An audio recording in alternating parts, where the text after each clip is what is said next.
Good evening, everyone.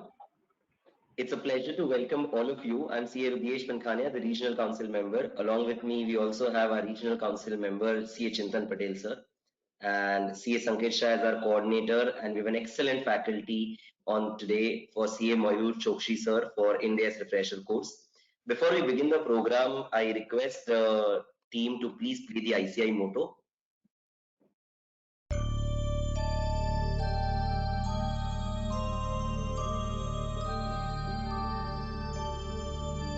य एष सुप्तेषु जाग्रति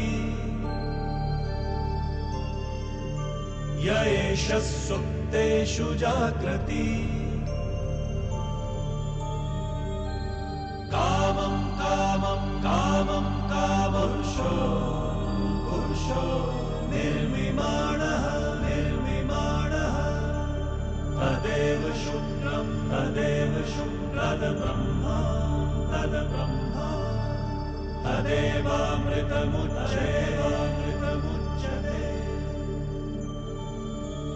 तस्मिन् लोकः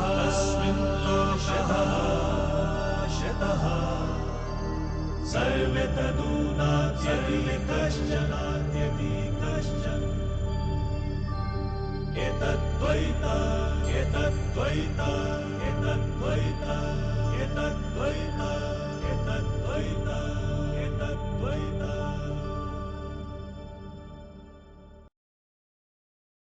Thank you so much for this. And before we begin, I think one is this is an excellent course, and thank you everyone for joining in. I request CA Chintan Patel, sir, the Regional Council member, and also the chairman for this committee to kindly please give his address. Sir, over to you. Thank you so much, my council colleague, youngest council colleague as far as region is concerned, Radesh Pankhania. The faculty of the session, CA Mayur Chokshi. I will say faculty, but I can also I also privileged to tell him a dear friend, even though he is the senior person. CA Sanket Shah, the coordinator of the session. All participants, good afternoon, everyone. Welcome to the third day of the refresher course. I think if you just look at it is being taking a pace, and today we have standards with respect to assets. Property plant equipment now AS10 device is also in line with Ind AS 16. So this standard has implications not only in Ind AS but also under AS. And I know Mayur since so many years, and we have a very olden memories of speaking together, working together on various Ind AS projects since last more than 10 years. And I'm sure that the way he holds experience, expertise on this topic, this is going to be one of the most very important memorable session for all of us.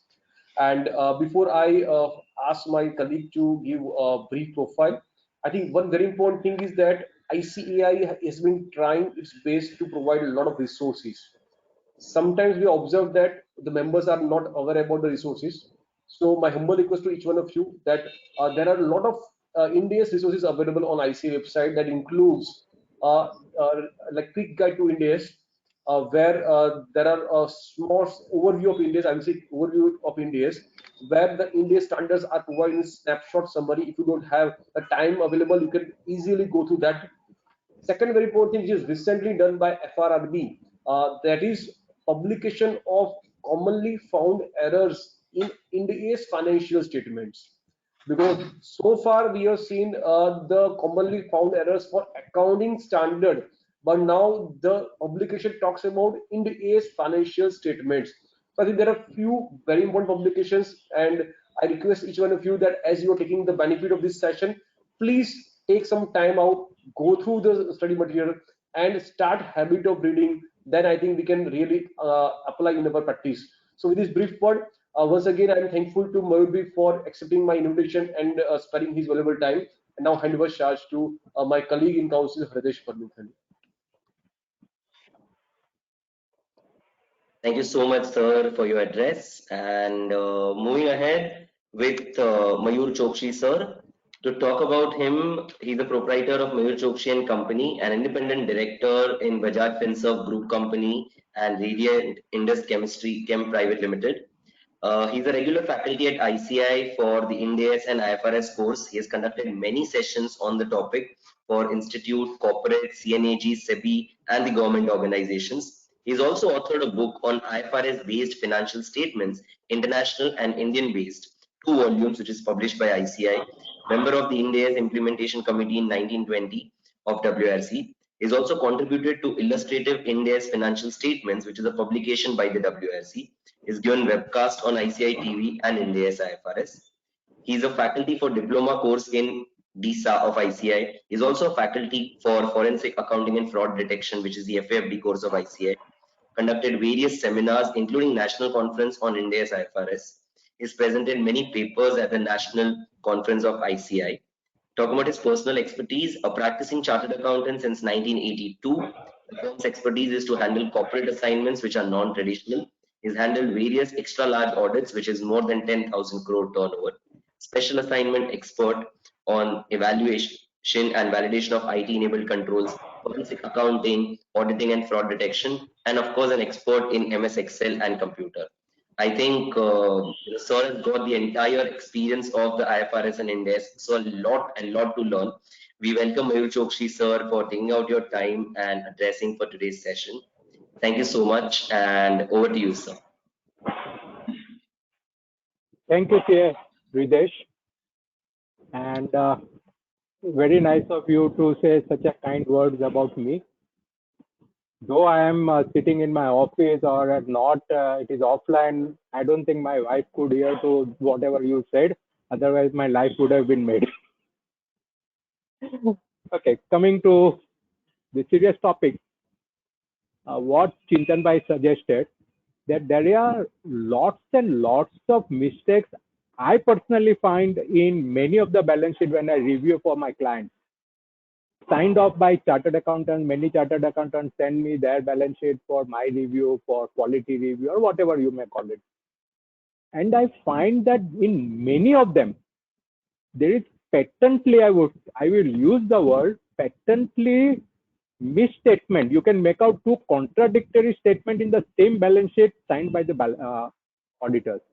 In the accounting policy, they will say there is no impairment. In notes to account, they will say we have doubts on impairment.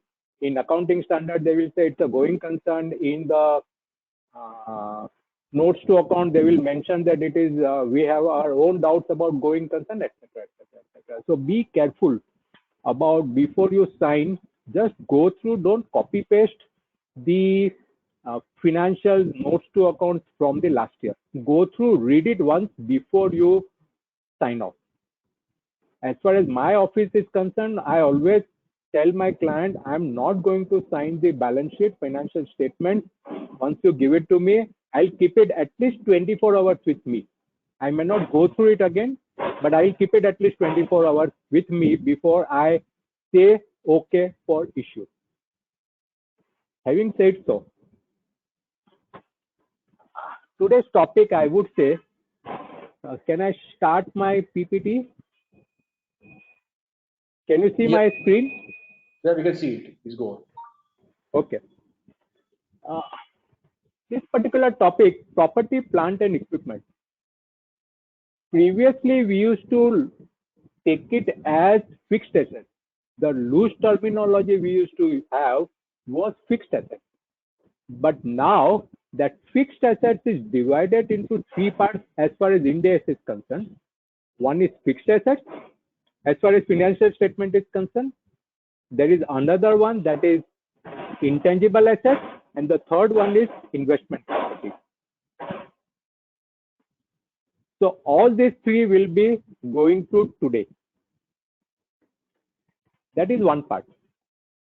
Now, what is PPE? We'll discuss how to account PPE, how is it different from AS, how it is different from IFRS. All those points we'll be discussing in the next time, in the coming time. If you have any questions, you can put it on the chat box. Periodically, I'll go through the chat box so that if there are any questions, I'll answer that on the spot. You may not wait till and the session get over, because there are certain issues which you bring it up. At that point in time, I can give more clarification, give some more examples if required. So don't worry about all those things. Now, what is PPE? Let us start with that.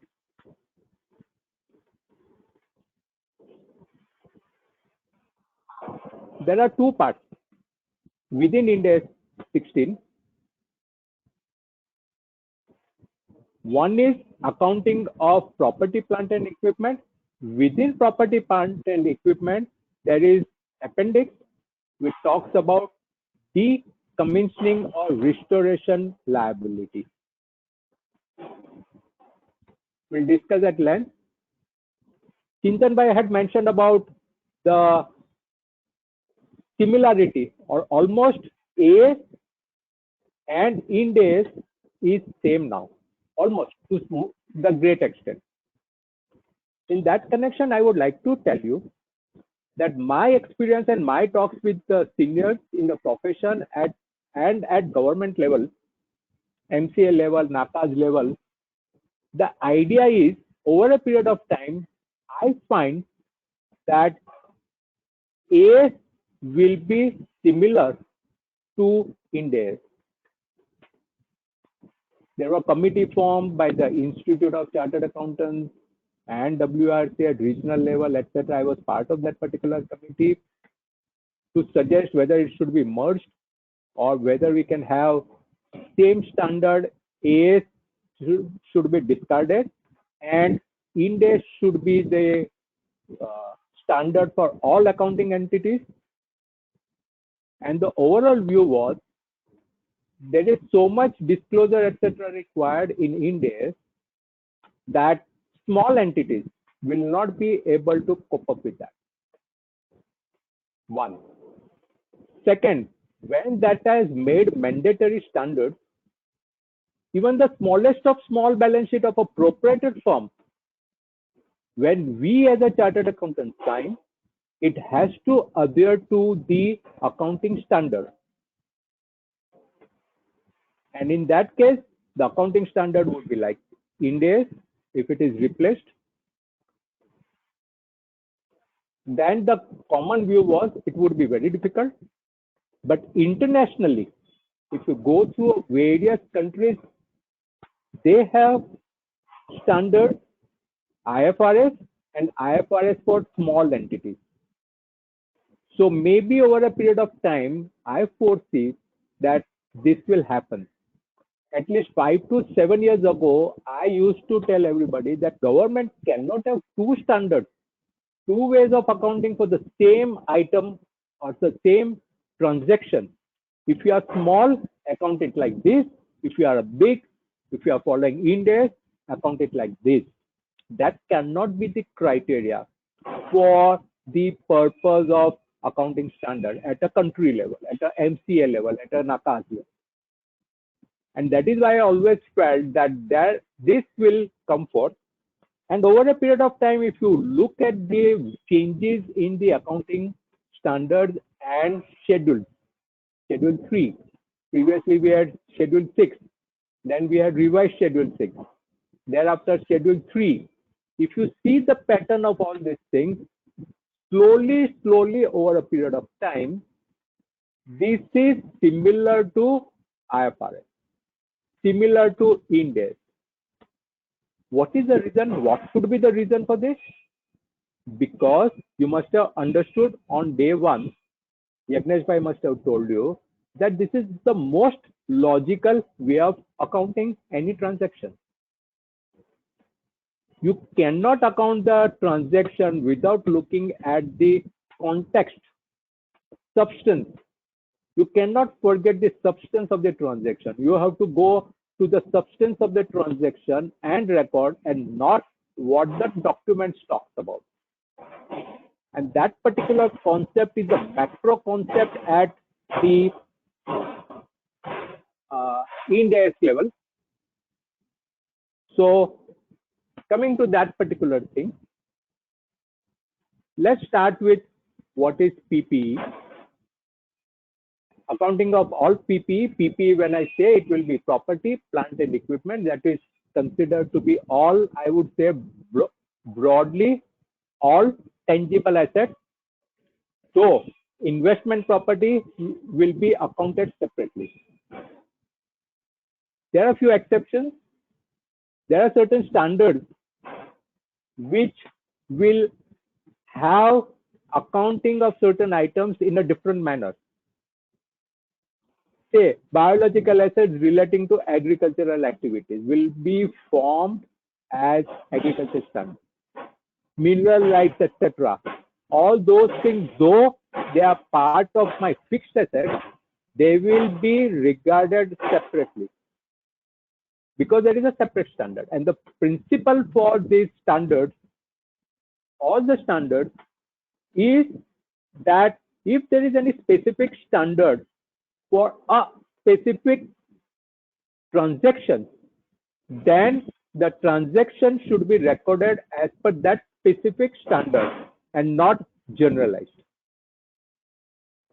So if there is a specific standard for investment property, so though it is property, it will not fall, or its accounting cannot be as per Ind AS 16, that is PPE standard, but it will be recorded, transaction will be accounted for as per investment property standard.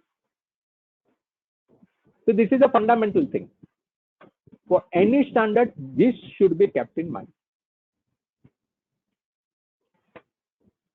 Now, what is understood by PPE? Let us understand what is PPE. There are always conflicts with the management whether an item of transaction should be considered as capital, I would use the word capital asset, or it is a revenue expenditure.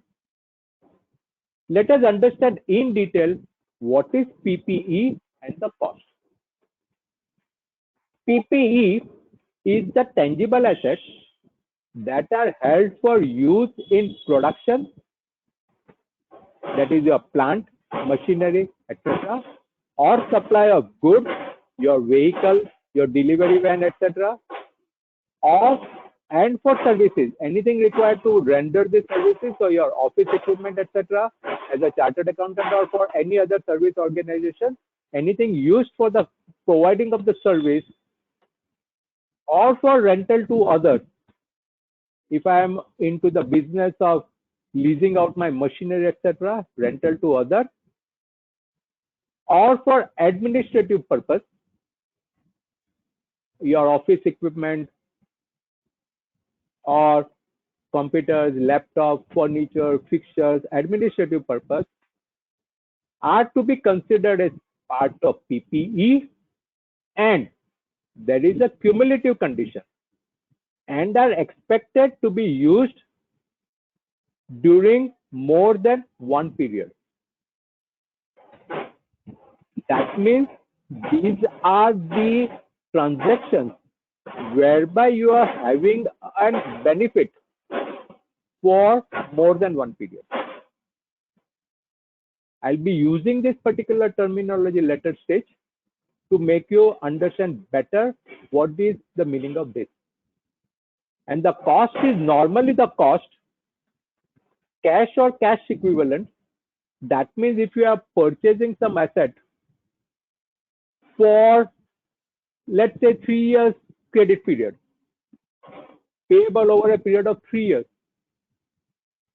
then the cost is not whatever is the transaction price, but that cost will have to be discounted.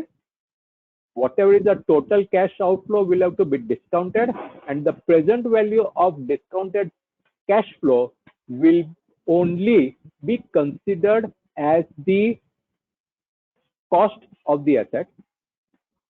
So say, for example, many a times you may get an offer to buy a vehicle at 0% EMI, pay over a period of 5 years, and they may claim it is 0% EMI. No interest is charged. So my cost of the vehicle is say 100. You pay this 100 rupees over a period of 5 years in equal installments. But what the standard states that this 5 years there is nothing is free. So 100 rupees is including 100 rupees includes the interest element. So eliminate interest element. So 100 may become say 85.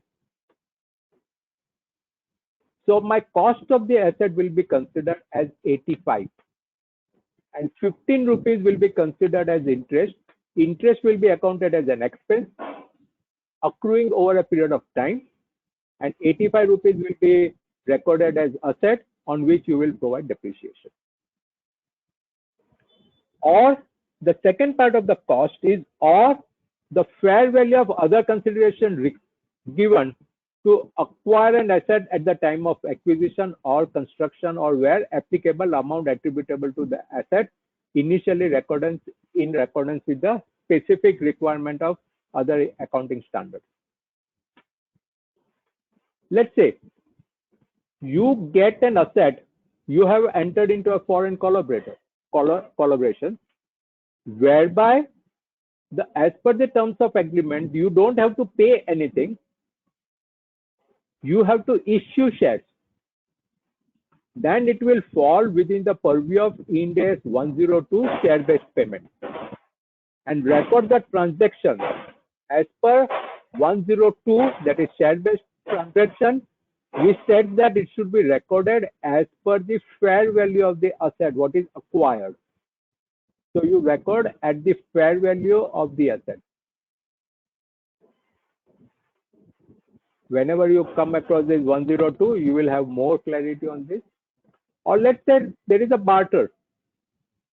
I give you laptop and you give me printer. In that case, whatever is received, that is, I received printer, what is the fair value of the printer on the date of acquisition, that will be considered as the cost of the printer.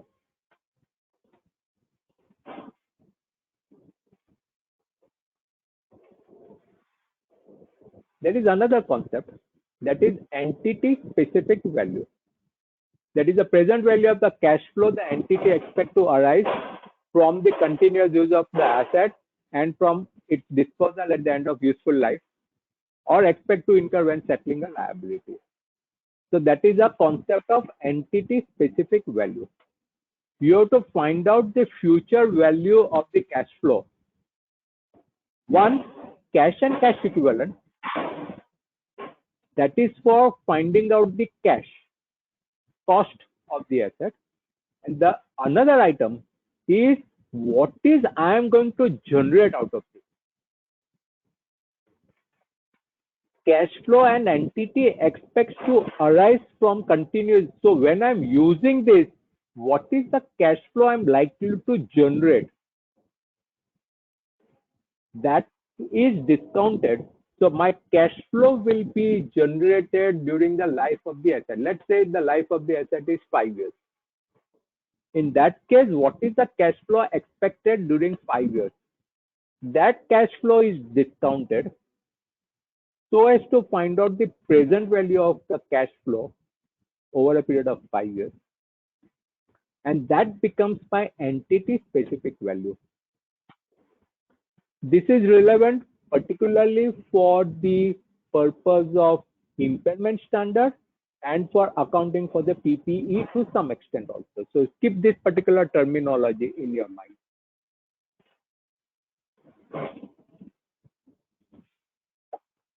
When it should be recognized? Whenever you come across any standard, be it AS or be it Ind AS or IFRS or any accounting standard, I always divide the accounting standard in 3 parts. One is recognition. Second part is measurement.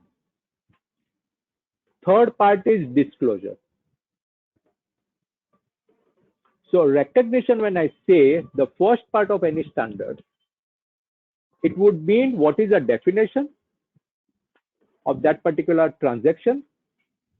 So one need to find out whether this particular transaction will fall within a particular standard.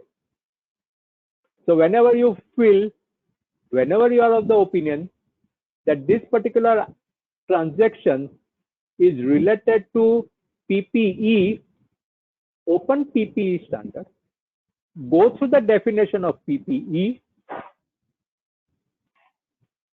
okay, then it will fall within the definition of PPE, then find out how to recognize this particular transaction in the books of accounts. So as far as all accounting standards are concerned, the transaction is to be accounted at the cost.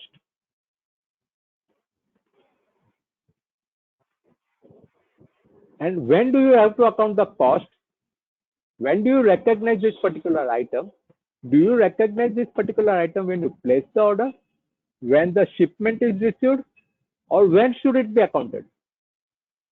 So let us go through the definition, recognition, the cost of an item. Cost we have already discussed. Of an item of PPE shall be recognized as an asset if and only if it is probable that future economic benefit associated with the item will flow to the entity and the cost of the item can be measured reliably.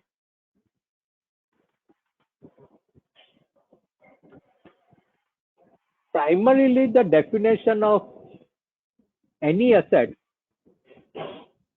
is future economic benefit should flow to the entity. That is the primary definition of an asset.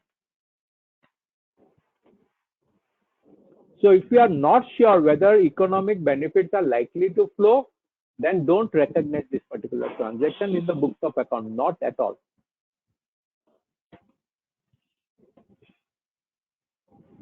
Let's say if I purchase something junk, and if after purchasing I find that I cannot operate that particular thing, don't recognize that as an asset at all.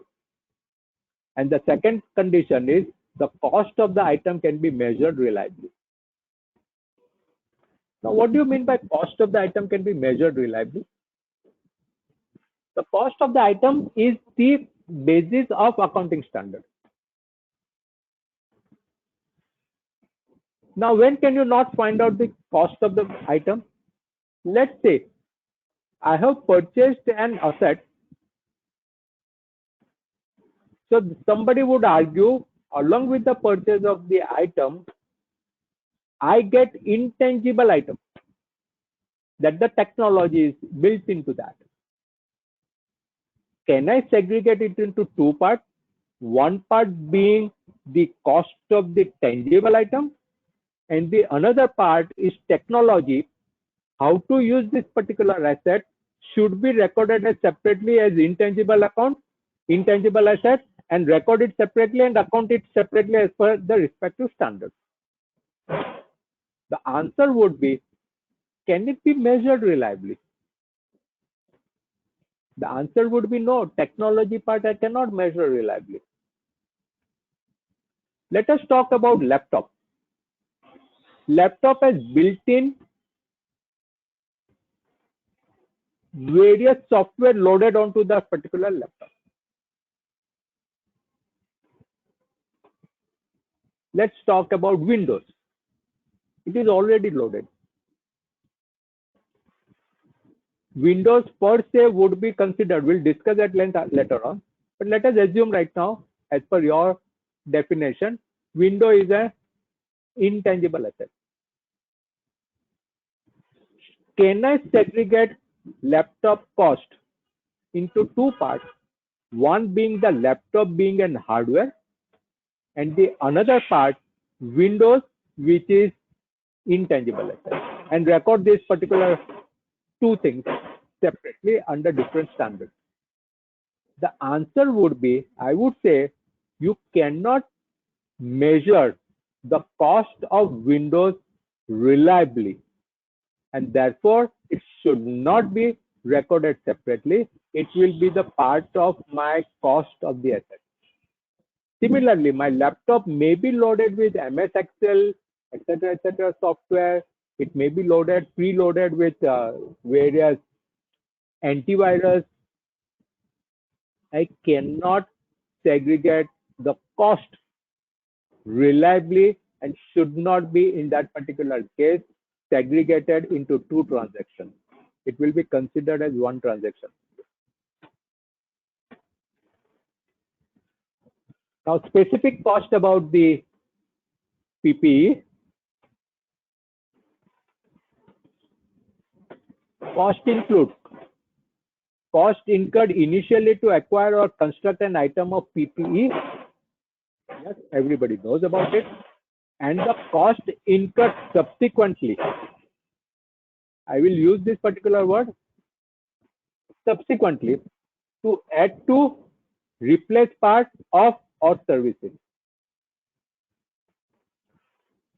Normally we say anything to do with my subsequent cost should be regarded as the item of expenditure charged off to profit and loss account. But the standard talks about the cost incurred subsequently to add, replace part or service of it. To add to is simple terminology. Let's say I have a building, ground plus 2-story building. Now I'm adding third floor onto that, so that it will become ground plus 3-story building. That is addition to the building. That is part of my cost. But what do you mean by replace part of? Replace part of means if there is a significant part which needs to be replaced, then that will be considered as the cost of the asset, as and when that particular part is replaced. Let us talk about laptop. Your motherboard in the laptop needs to be replaced. Is it capital expenditure or is it revenue expenditure? As per this standard, this is to replace the part of the asset being laptop, and therefore the cost of the new motherboard needs to be added to the existing laptop. How, etc., we will consider later on. And the surprisingly, cost incurred to service it. The question arises, what do you mean by services? So does it include my vehicle needs servicing every year? Should I capitalize that cost as servicing? The answer is no. Why no? Because the definition of PPE states that is the service going to be expected to be used during more than one period? The answer would be no. Because this particular servicing to my vehicle is limited for 6 months or 1 year, or maybe 2 years, short period of time. Therefore, I will not capitalize it. Another part that we'll discuss it again later on. Another thing about servicing, routine servicing, is every year I need certain amount of servicing to the different parts. And those are all insignificant cost. If that is insignificant cost of servicing routinely required, then you cannot capitalize, you should not capitalize that as the additional cost to the asset. So what are the costs that needs to be capitalized being service of the asset? I don't know whether you are aware of it or not. After every few hours of flying of the aircraft, or after certain number of years of the aircraft, they have compulsorily to overall service that particular aircraft. They have compulsorily to change its interior as per statutory requirement. And that cost is substantial when compared to the cost of the aircraft. original cost of the aircraft. And therefore, that particular cost of servicing needs to be capitalized. Similar is the case with the ships also. After a certain number of hours and days and years, it needs big overhauling, servicing of all the parts, and that cost goes in the millions of dollars. Those things are to be capitalized as services.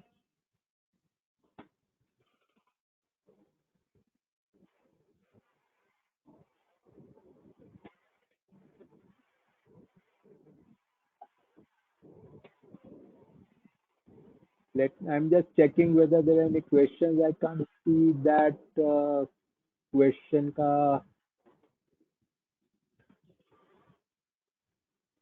Yes, sir. Any questions so far? Anybody can? I can't see that window right now. Okay. If there are anything, I'll. तो बाद में देता हूँ questions थोड़ी देर में. Okay.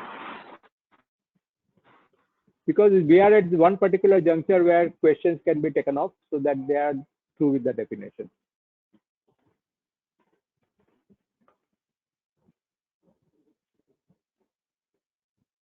Now, let's go through the definition of PPE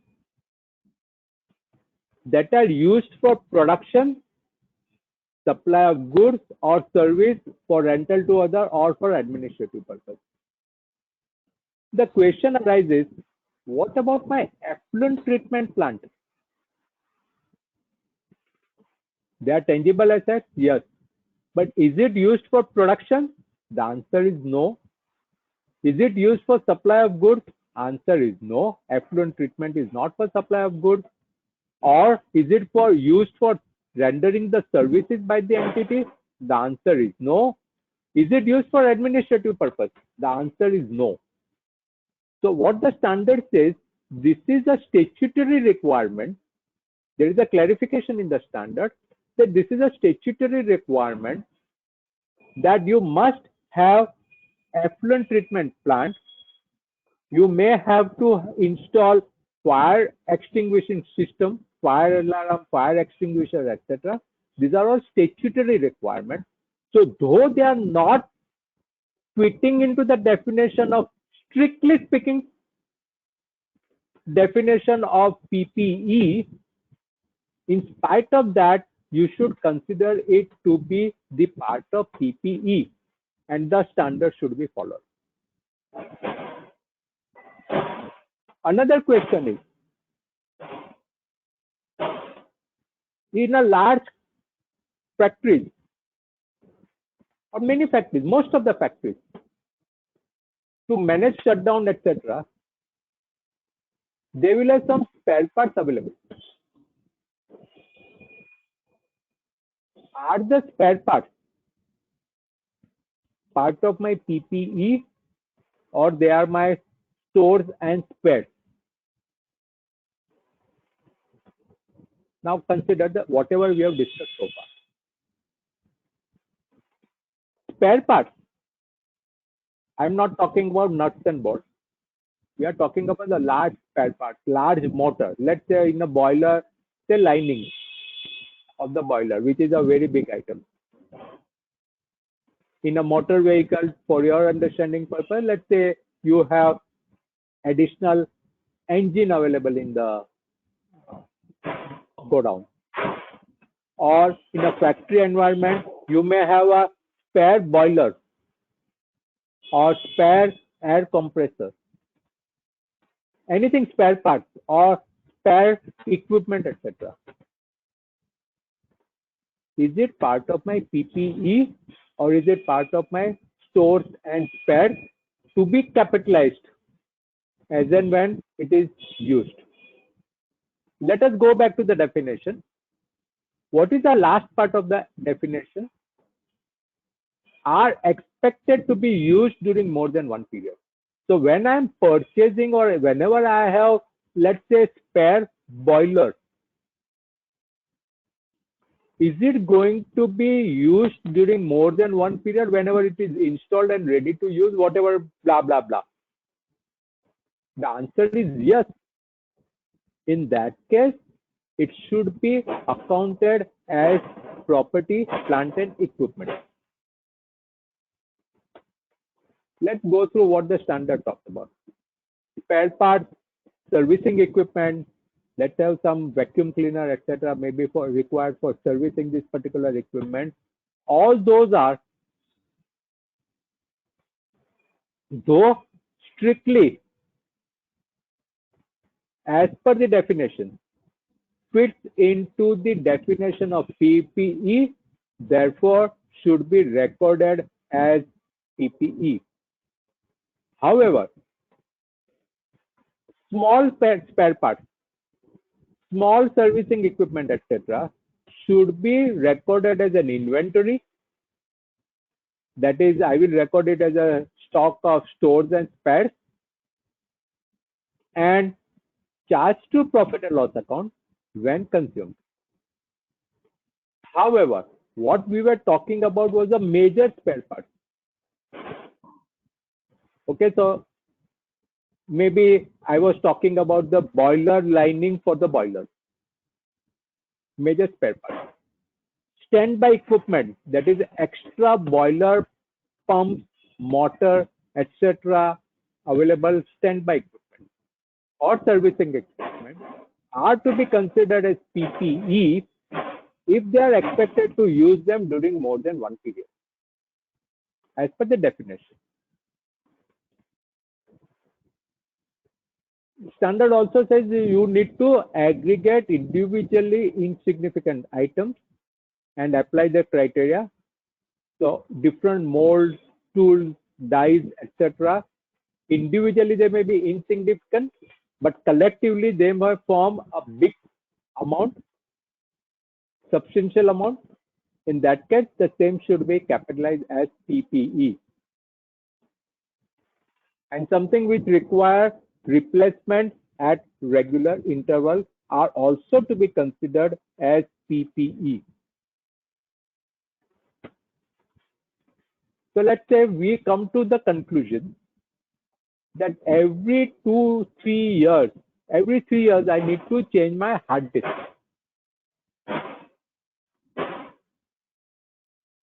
So this is the requirement to replace hard disk at regular intervals, assuming that we consider that the cost of the hard disk is substantial when compared to the laptop cost, then the same should be considered as the cost of PPE.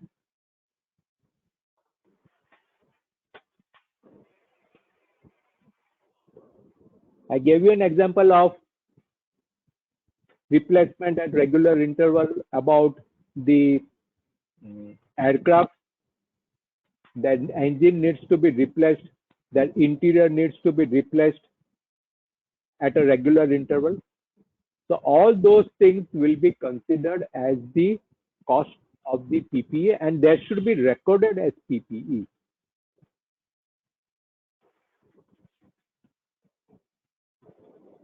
Initial cost, even if it is acquired for safety or environmental reason, as I discussed about pollution equipment or effluent treatment plant or what other example I gave you, effluent treatment plant, smoke detectors, fire alarm systems, etc. etc. All those are required to be considered as cost. What about substantive cost? If it is a day-to-day servicing cost, that is not to be recorded as a PPE. I gave you an example of motor vehicle, maybe every 6 months or every year I need to service it. That is not PPE. Items requiring replacement at regular intervals should be considered as cost, considering the frequency at which it needs to be replaced. And if the frequency is regular over a period of 2, 3, 4, 5, depending on the life of the asset, And if you come to the conclusion, yes, it will be forming part of my cost of the asset, in that case, how should you recognize? Recognize as cost of replacing part as cost when recognition criteria is met. Okay, recognition criteria says that if that particular item, the replaced item, is going to be used for more than one period, and if it meets the definition of PPE, in that case you recognize the cost of that particular item as part of PPE. However, if you do recognize that part of your cost, then de-recognize the replaced part. What do you mean by de-recognize the replaced part?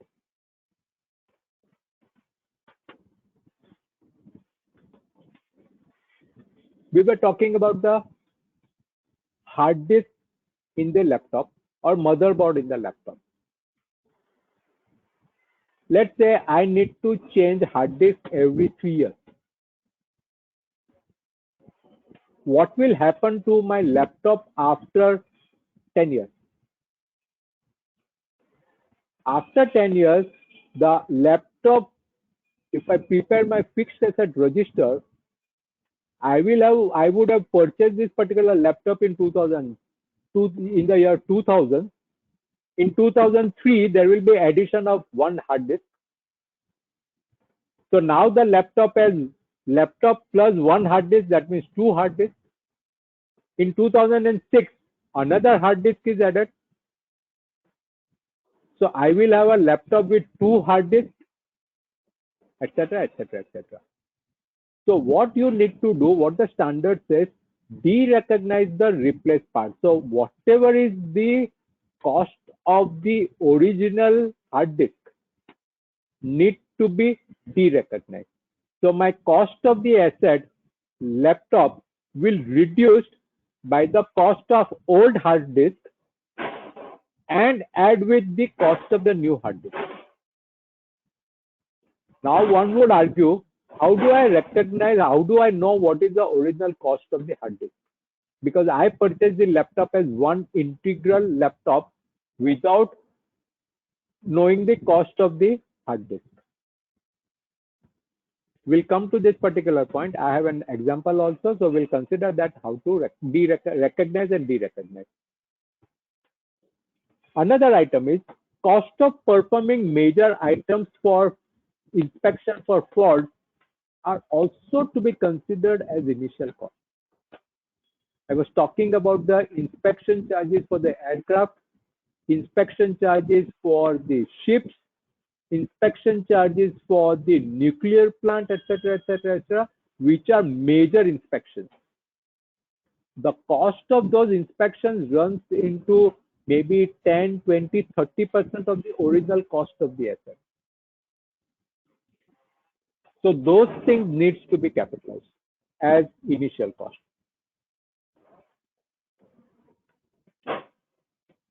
What about training cost?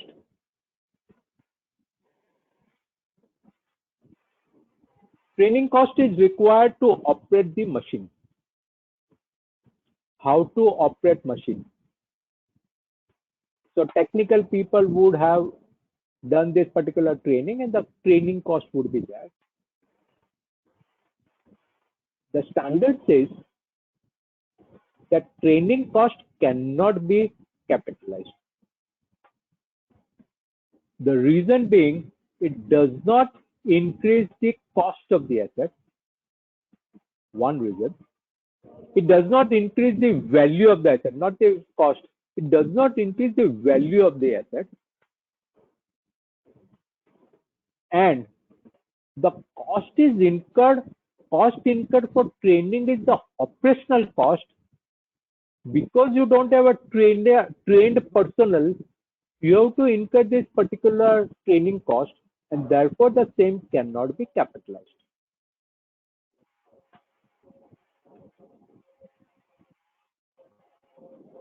and the fees transferable from one asset to another asset of the same class is to be considered as the intangible asset. When we come to intangible asset definition and the standard, we'll discuss at strength on this particular.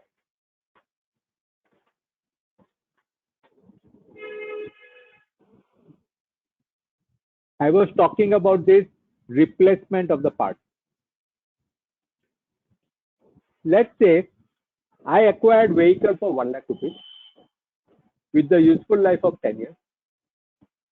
At the end of 6 years, one part required replacement. The remainder of the vehicle is perfectly roadworthy and expect to last for 4 years. The cost of the new part is 45,000 rupees. What should I do? So what we are talking about is the item to be recognized at cost. And when you recognize something, you have to de-recognize the old part.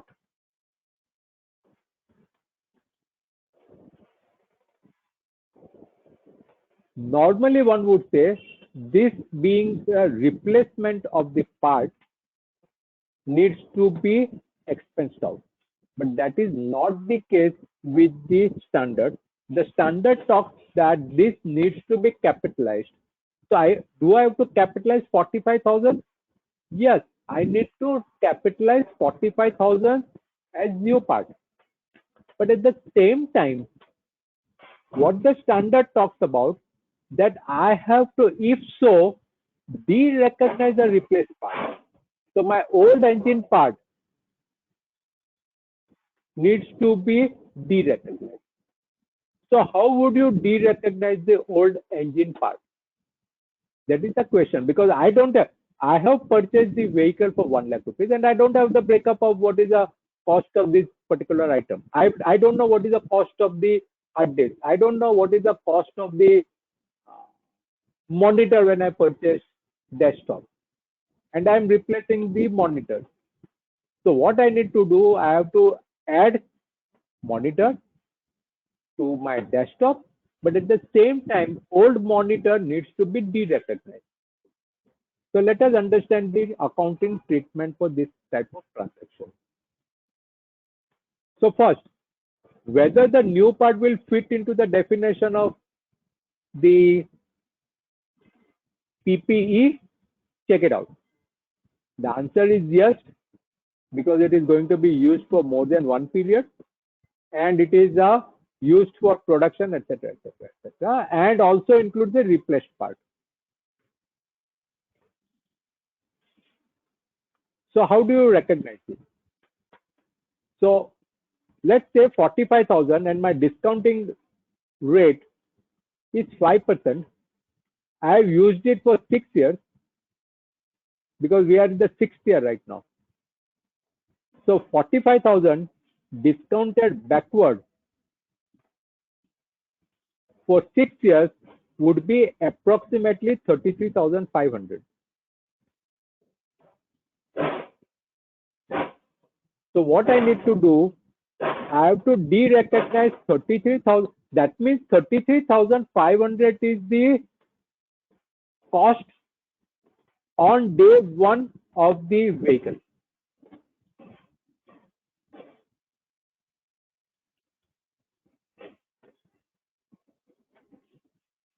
So what I need to do, from my gross cost, which is 1 lakh rupees, I have to reduce 33,500 and add 45,000 rupees in the gross block account.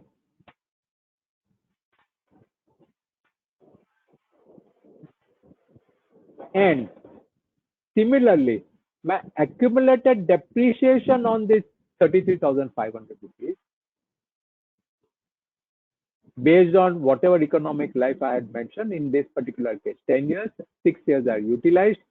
So 60%, let's say, is the accumulated depreciation on this 33,500 rupees.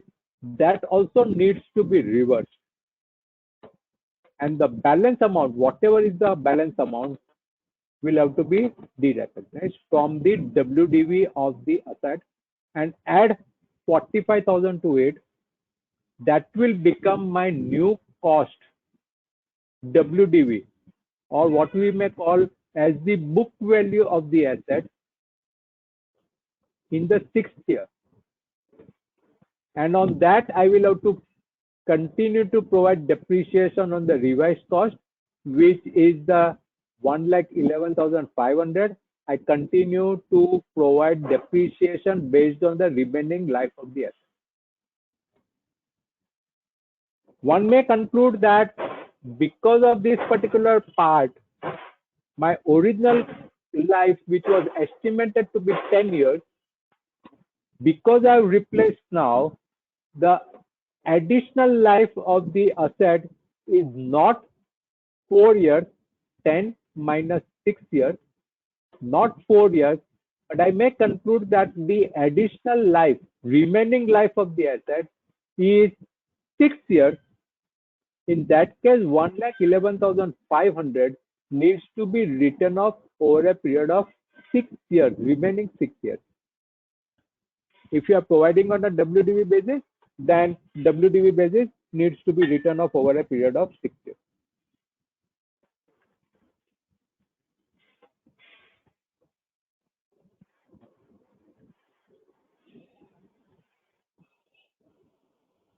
Now, what is the cost? Measurement criteria. As I discussed, first is recognition part. Recognition part, what we discussed. Now, measurement. Initial recognition at cost. All the items generally is recognized at cost. There are few exceptions which will be recorded at the fair value of what is acquired. We'll discuss that. And costs include all costs necessary to bring the asset to its working condition for its intended use. Try to understand the hidden word. Cost includes necessary to bring the assets to working condition for its intended use. Now, understand this particular concept. As far as income tax is concerned, it is put to use.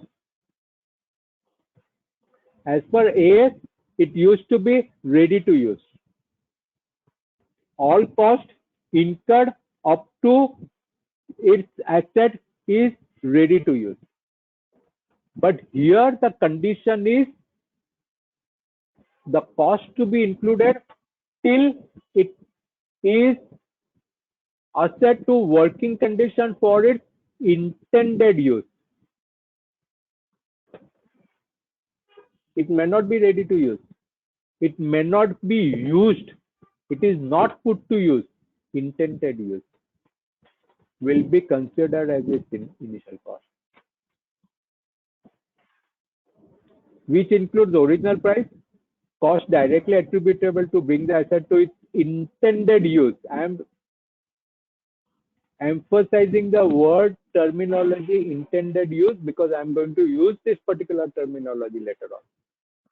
Like site preparation, delivery and handling, installation, related professional fees for architects and engineers, and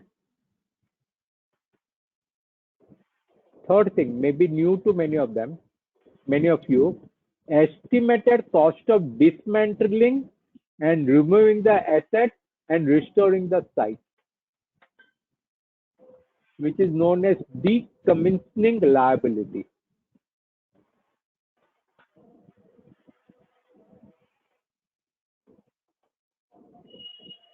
This concept is introduced in AS also. Now, what is this? Let's understand what is this cost. I'm just giving you so that you can understand, though this particular standard does not cover that. I have a lease right for mining.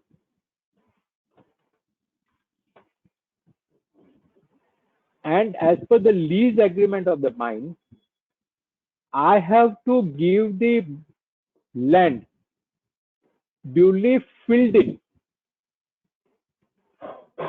when the lease expires. So once I extract all minerals, etc., there may be big hole in the land. As per the agreement, I have, as per the contractual obligation, I am supposed to landfill, and whatever is the expenditure expected for the landfill needs to be capitalized as the estimated cost of restoring this site.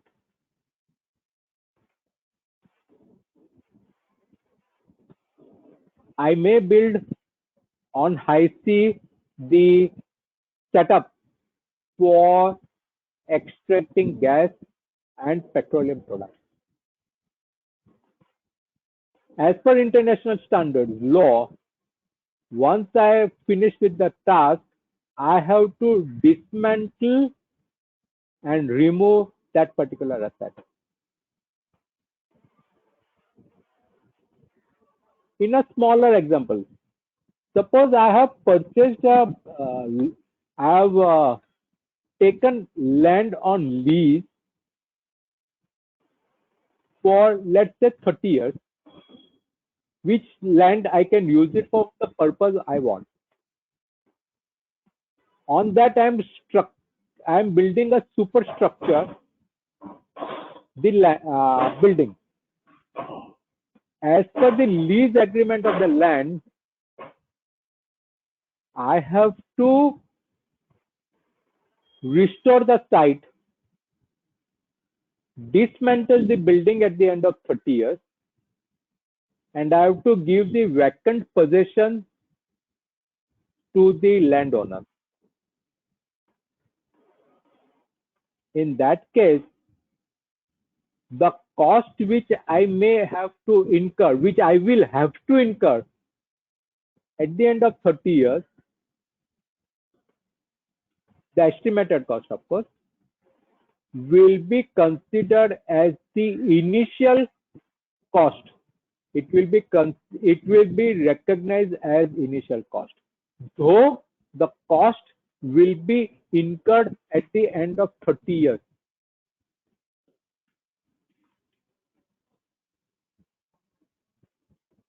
When you come across the standard on provisions, you will get to know why this particular thing, because there is a contractual obligation, and the obligation taken today, and therefore that particular obligation will be accounted for in the books of account as on today. So obligation is accounted as on today. That obligation will be discharged after 30 years when I hand over this site to the landowner.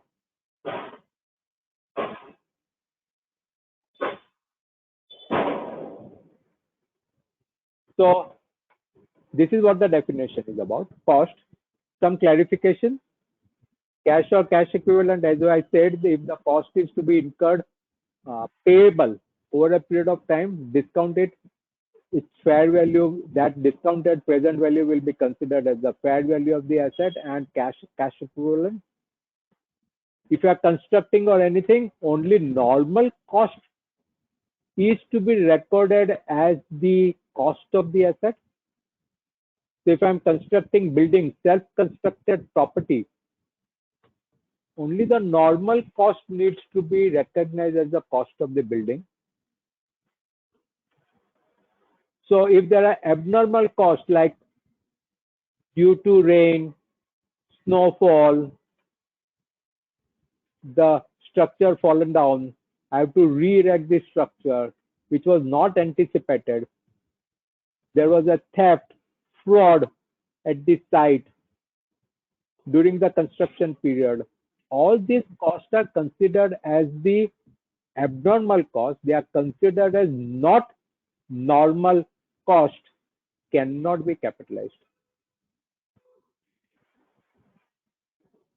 Self-constructed asset, cost directly attributable to bring the assets to its intended use, should be capitalized. So once the building is ready for its intended use, nothing should be capitalized to the building. If the asset is exchanged, I give you laptop, you give me printer. How should it be recognized? The standard thumb rule in the case of exchange is that you need to recognize the fair value of what is received. So I'm getting printer. What is the fair value of printer? That will be recognized as the fair value of the transaction. And because it is a fair value of the transaction, that will be considered as the cost of the printer. And that will be considered as the transaction value. And not the fair value of what is given away.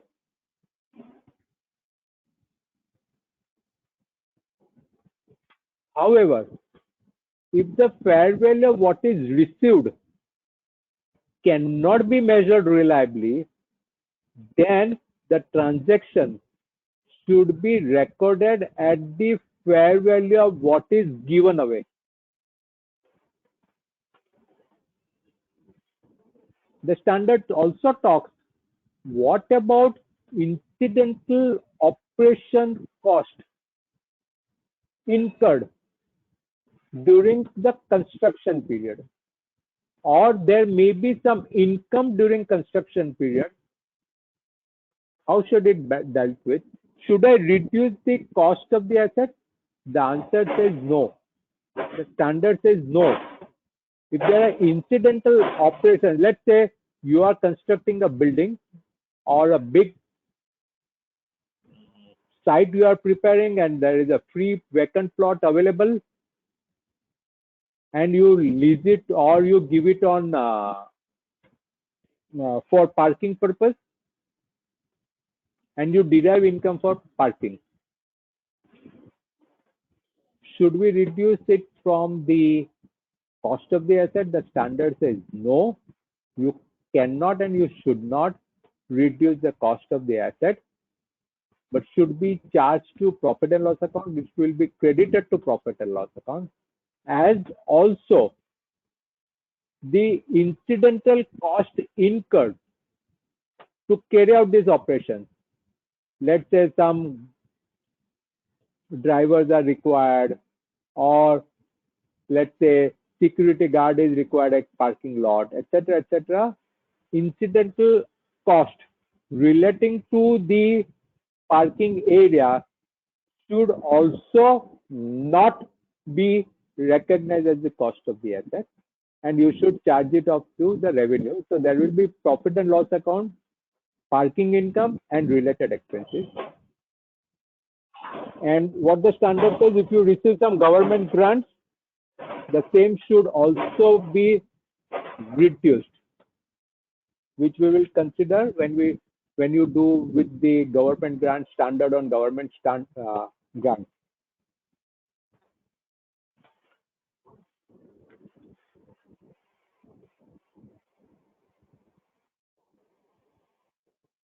Now, directly attributable. Now, what the standard says, you determine what is directly attributable. But standard gives certain illustrations that these are not considered as directly attributable. That is a cost of opening new facilities, opening of a new product, service, admin, and other general overheads are not considered as directly attributable. Minister ko bulaya, opening of the facility, puja path karaya, those are not considered as the directly attributable cost to the asset and therefore cannot be capitalized.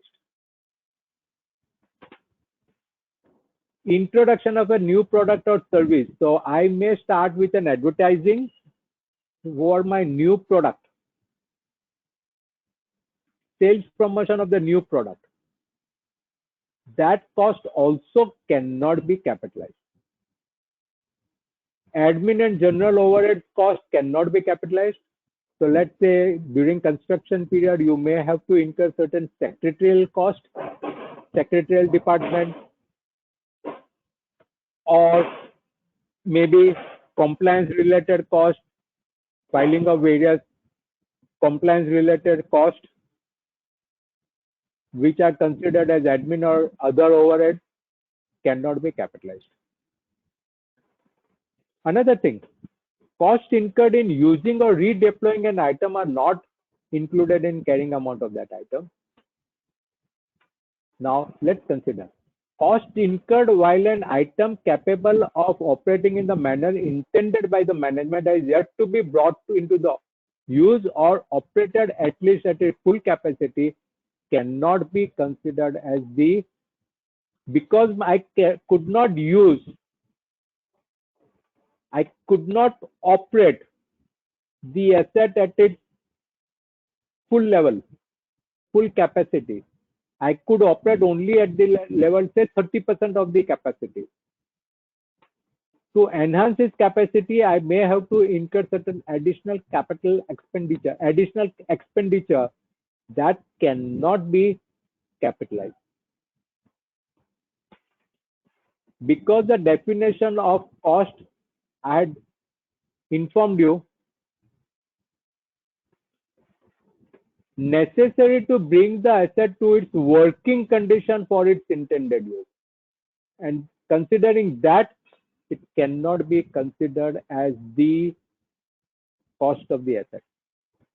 Initial operating losses cannot be considered as this cost, and cost of relocating and reorganization of the entity's operation. I am changing the location of the plant from site A to site B.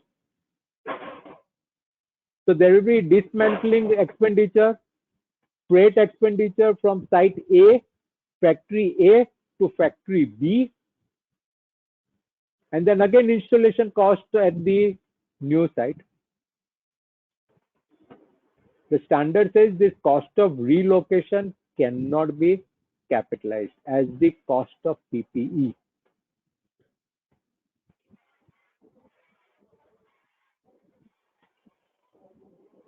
So first part is initial cost, recognition, what is PPE.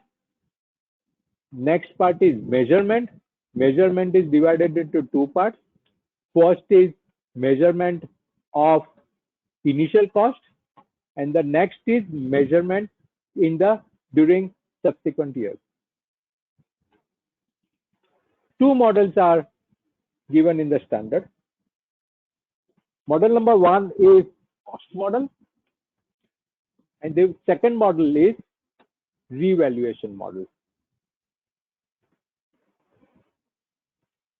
In cost model, the asset is carried on at cost less accumulated depreciation and impairment, if any.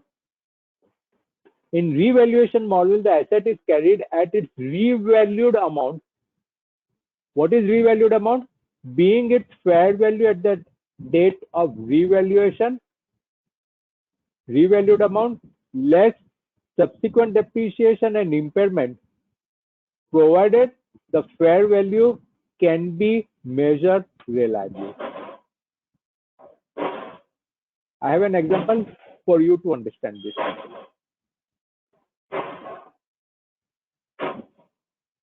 Am I supposed to apply cost model or revaluation model entity-wide? The standard says no. You can have policy to have it apply on the class of PPE. So a particular class can have cost model, another class can have revaluation model. The classes are not class 1 property, class 2 plant, and class 3 equipment. They are not class. The standard has defined various classes. So vehicle is one class, office equipment is another class of the asset, plant and machinery is another class. Like that, these are the classes of asset which is defined by the standard. Office equipment is a different class than furniture and fixtures. So you can have furniture and fixtures recorded subsequent measurement at cost model, while office equipment you can measure at revaluation model or any of this. And whenever you revalue the asset, you have to revalue the entire class of that particular item simultaneously. So let's say you have decided that motor vehicles will be revalued on, will follow revaluation model. In that case, you cannot pick and choose. In first year, I will revalue my 10 vehicles, second year, another 10 vehicles, third year, another 10 vehicles. I cannot do that. When I'm following revaluation model, the entire class, all the motor vehicles simultaneously should be revalued. What is the frequency of revaluation? The standard says there is no frequency of the revaluation. So you may follow irregular interval also, sometime maybe in 3 years, sometime maybe in 5 years revaluation, but the standard gives the guideline that the revaluation needs to be done when the entity or the management is of the opinion that the book value does not fairly represent its fair value. At that point in time, the management needs to revalue the asset. How to revalue? Land and building needs to be revalued at market-based evidence, because that particular thing is very much available in the public domain. Machine, equipment, etc. is to be determined by appraisal. I'll go one step forward. Who can carry out the appraisal? Is it chartered engineer who needs to carry out this particular revaluation of the asset? The answer is no. Even the factory manager can revalue the asset. He can appraise the asset and determine the fair value of the asset.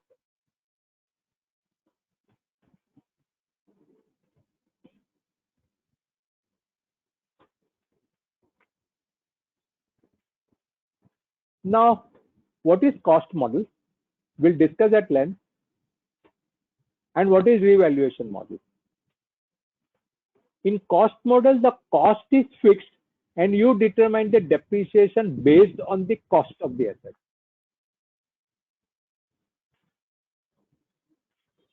And in revaluation model, suppose initial cost is 100 rupees. After 2 years, the depreciated value may be 80, but its revalued amount, market value may not be 80, it may be 90 or let's say 70. So you change the book value from 80 to let's say 90 and start charging depreciation work again on 90 for the balance period of its life. That is a basic difference between cost model and revaluation model. Let's consider more in detail about the depreciation charge. In both, the depreciation needs to be charged. How the depreciation should be charged? The depreciable amount, that is cost less residual value. Cost includes my decommissioning cost, restoration of the site, etc. is considered as the initial cost. So cost less residual value, that is scrap value, should be allocated on a systematic basis over the asset's useful life. We are aware of this asset's useful life, and to apply it to its significant parts. We'll discuss this also, and depreciate each part separately.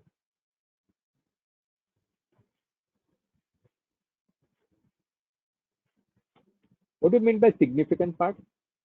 any part which you consider is to be significant part, considering the value of the part with reference to the cost of the asset,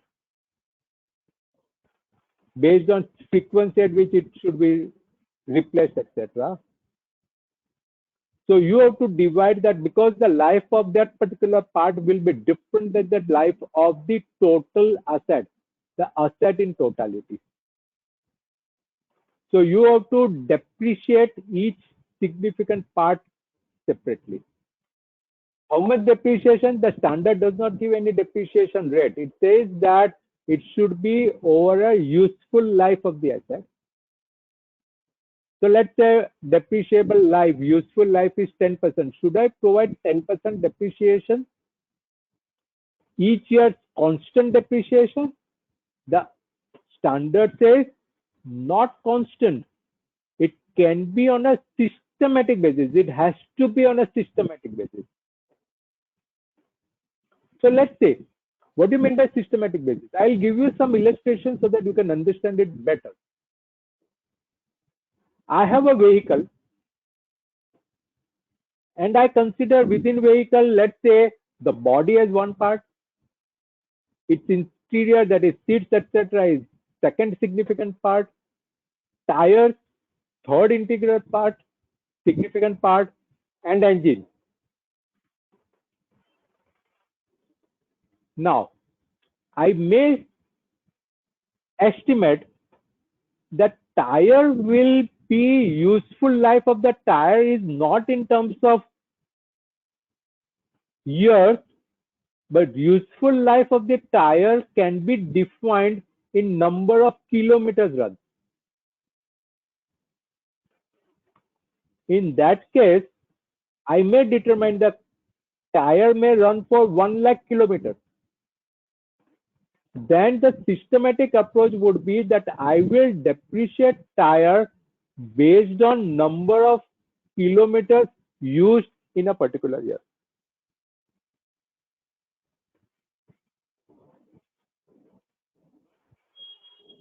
I may decide that engine will be on a particular basis.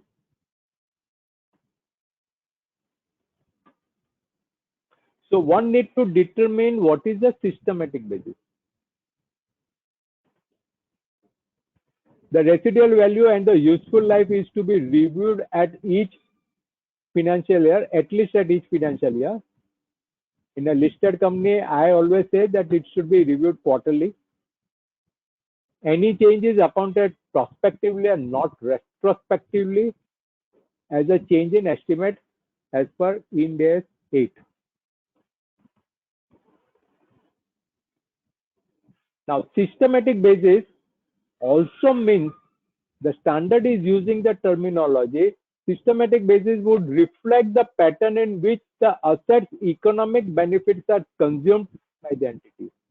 So as we discussed, tire of the vehicle, we have determined the economic benefit of the tire is in terms of number of kilometers.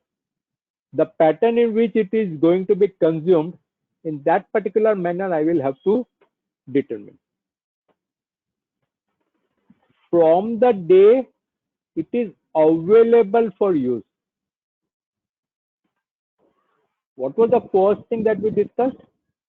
Cost needs to be capitalized till the asset is available for its intended use. Here it is available for use. Available for use is different prior to ready to use.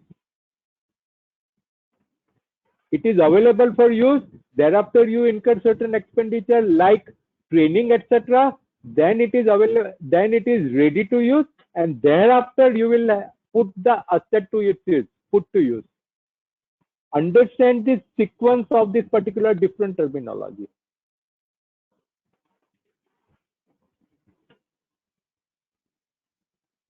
If you go through ITFG, clarifications given by the Ind AS Committee of Institute and various other literature also.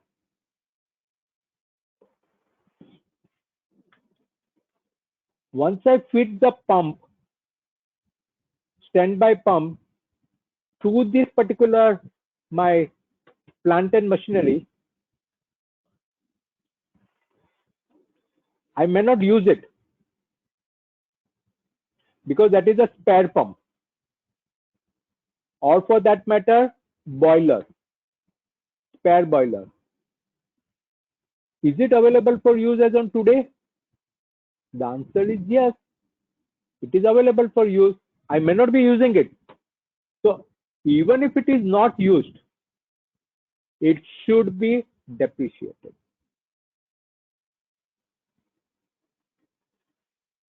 It's a very tricky point, lot of controversies, but this is what the standard talks about. So first is intended use. Here it is available for use. Depreciation should be provided on a significant part from the day they are available for use. Distinguish between intended use, available for use, ready to use, and put to use. Different terminology. Depreciation method to be reviewed at least annually. Whatever is the depreciation charge to profit and loss account. Assets useful life versus economic life, which may be larger. So depreciation over the asset's useful life. Useful life to what? The useful life to the entity and not the economic life of the asset. Understand the difference.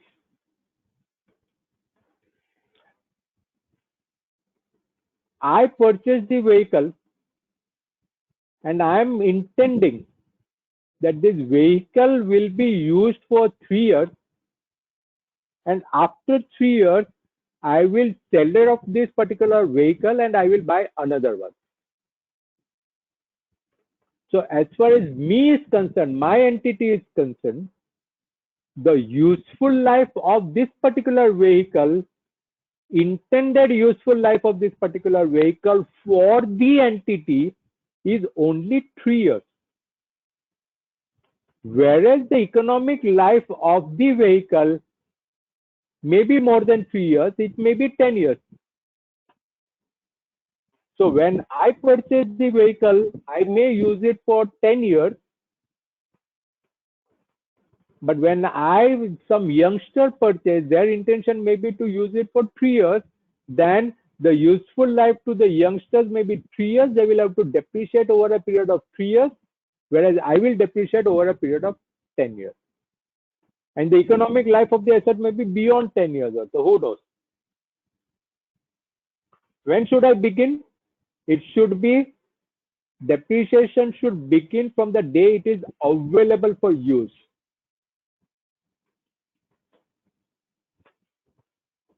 Depreciation, if the asset is idle or retired from active use, should I stop depreciating? The answer is no.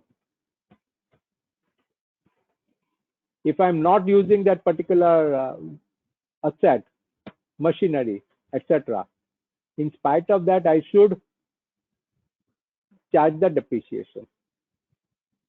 Land and building needs to be separate and to be accounted separately. You cannot have a block land and building. That should be one block land, another block building, even if they are acquired jointly.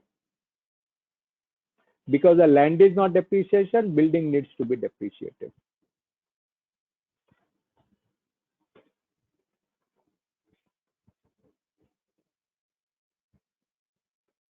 Now, ski slope operator has developed a piece of land into a ski resort. To do that, he cuts tree, cleared the graded and land and hills, and constructed ski lifts. Is the tree cutting, etc., are part of cost of the ski lift? Answer is yes.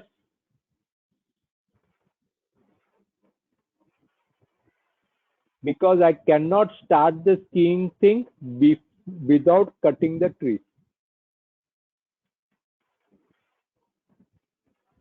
Because these are attributable to bringing the land to its working condition. With the trees, etc., I cannot have the ski slope. And the second part is it the cost of the land or is it the cost of the lifts? It is cost of the land, because that has nothing to do with the lift. I cannot use the land for its intended use without cutting trees, and therefore it should be considered as a part of the land and not of the lifts. Because it is related to land, this is cost of the land. Land cannot be depreciation, and therefore there will be no depreciation on this particular expenditure, being the expenditure on the land or being the part of the cost of the land.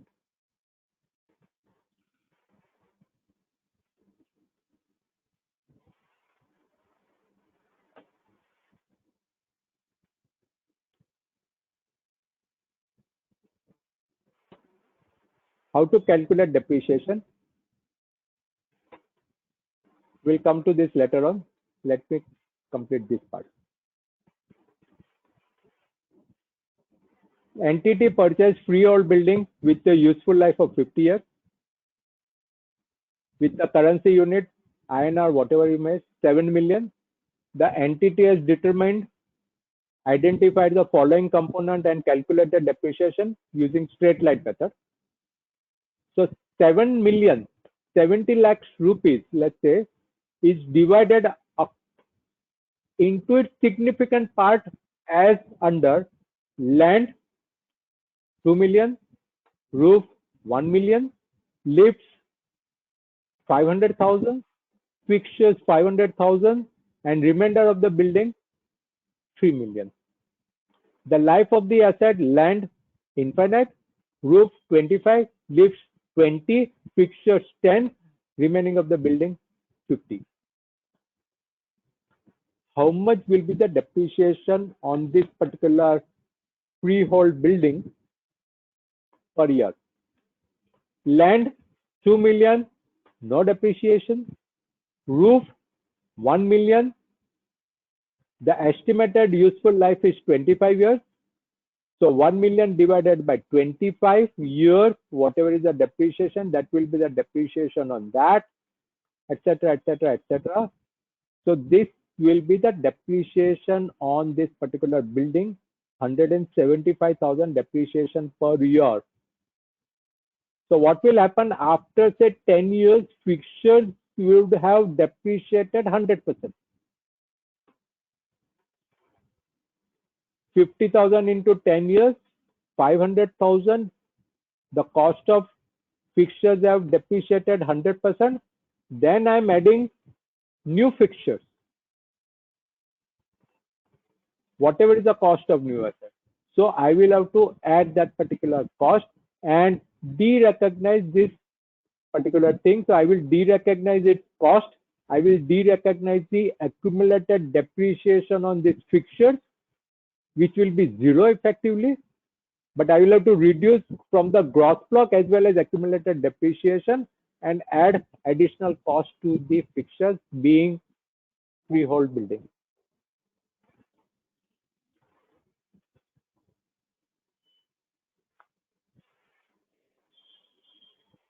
Now, revaluation model, you have to follow the same thing, same methodology.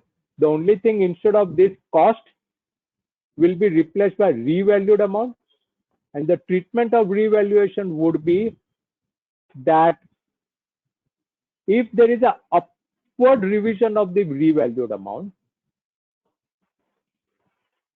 upward from when compared to the book value, it should be transferred to equity through OCI. It will not be credited to profit and loss account. It will be credited to OCI, other comprehensive income, and it will be part of my other equity as a separate line item being revaluation reserve. At initial stage, if the revaluation works out to be less than the book value, then the same should be charged off to profit and loss account.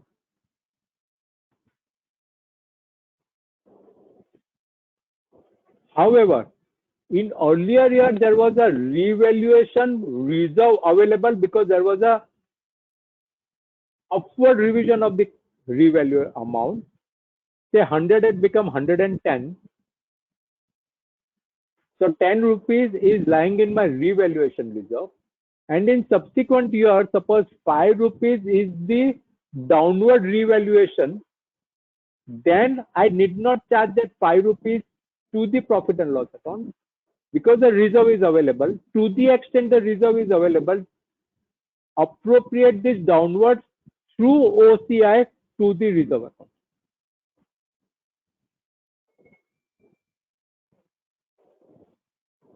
But if my downward revision is 15 rupees, whereas my reserve is 10 rupees, in that case, the difference of 5 rupees will be 10 rupees will be debited to reserve account, 5 rupees will be debited to profit and loss account, and 15 rupees will be credited to PPE account.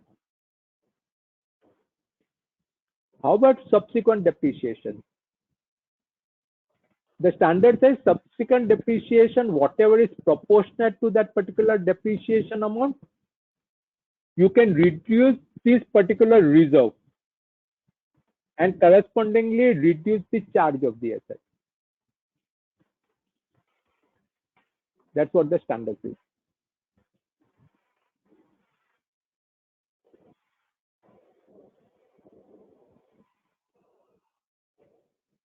So suppose the fair value WDV as on the date is 45,000 rupees. It is revalued to fair value is assessed at 65,000. So what will be my entry? Asset account debit 20,000 to revaluation reserve 20,000. Post revaluation 65,000 accumulated depreciation will be 0 and WDV will be 65,000. This is the accounting treatment for the revaluation amount.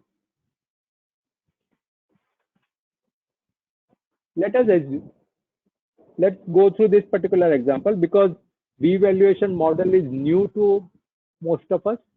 Let me explain to you in detail. Original cost is 200,000, 50 years straight line. At the start of second year, the valuation is 230, fourth year 260, start of sixth year 300,000. In 1 year, depreciation should be on the property. So first year the depreciation would be how much? 200,000 divided by 50 years on a straight line basis would be 4,000. What about subsequent year? Now what is the revalue? When is the second revaluation taking place? The revaluation is taking place at the start of the second year. So what is the WDV or the book value of the asset at the start of the second year? Start of the second year is very simple. 200,000 minus 4,000, 196,000 is the amount. Whereas the revalued amount is 230,000. So there is an upward revision of 34,000. The entry will be PP account debit to revaluation reserve 34,000. How much will be the depreciation for the second year? The depreciation during the second year will be 230,000 rupees because that is a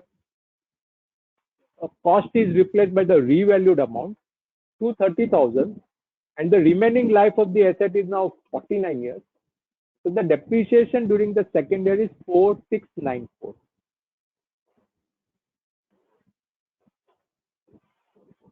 Now standard gives you a methodology by virtue of this particular slide, that what is the additional depreciation due to revaluation. Normal course, my depreciation would have been 4,000, but because I have increased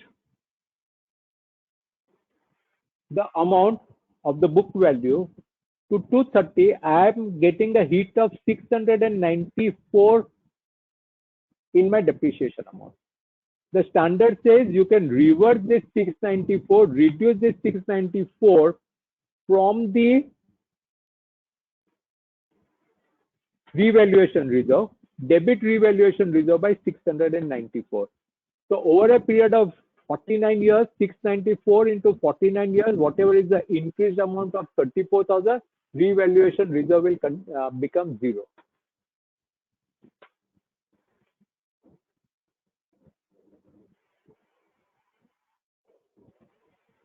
And that amount, this 694, is to be transferred directly to retained earnings. So it's a balance sheet to balance sheet adjustment and not routed through profit and loss account or OCI.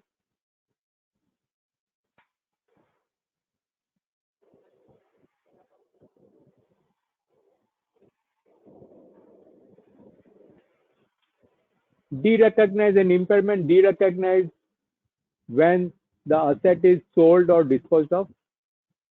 Profit or loss on the same is to be charged to profit and loss account. There will be difference in the cost model and revaluation model. If it is cost model, directly to profit and loss account, but if it is a revaluation model, so first you wipe off the revalued reserve on revaluation and balance amount will go to profit and loss account and the balance sheet. Profit and loss account either as income on the income side or the expense side.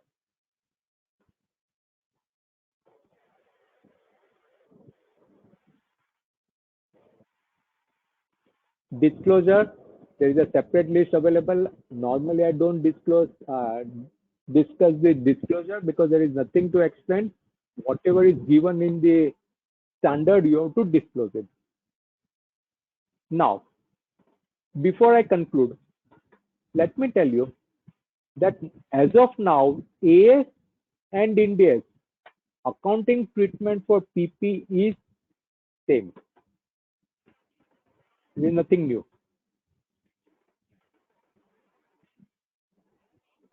The terminology you must be acquainted with, what we discussed and what I have emphasized. That is where lots of mistake happens in the accounting.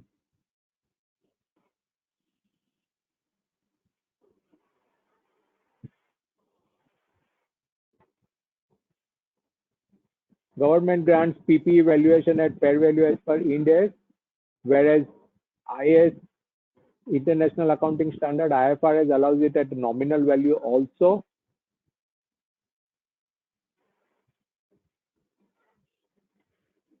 IFRS allows investment property on revaluation model, which we'll discuss later on. Investment property is not allowed on a revaluation model as far as Ind AS is concerned. Ind AS, you have to follow the cost model. If there are any questions, let's finish up with the questions if there are any, so that we can start with the second standard. I'm very comfortable on the timing because once you understand this particular standard, intangible is not an issue at all.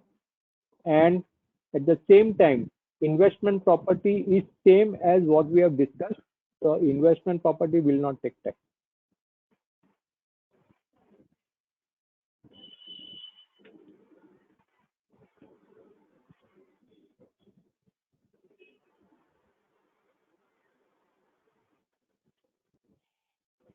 Sir, you may start the Yeah. second standard. Any questions on this? Any questions, participants? Because the intangible and investment property is moving on the same line, so that I can explain it in detail here, so that, and if they have not understood properly, then I can give more emphasis in intangible because the concept remains the same except the definition part. Because the intangible asset also there is a two model, cost model, revaluation model, the treatment of subsequent measurement and everything is same. Okay, we have certain questions. While the cost of operating system of a computer cannot be reliably measured and hence to be capitalized as cost of computer. However, why the cost of other add-on software,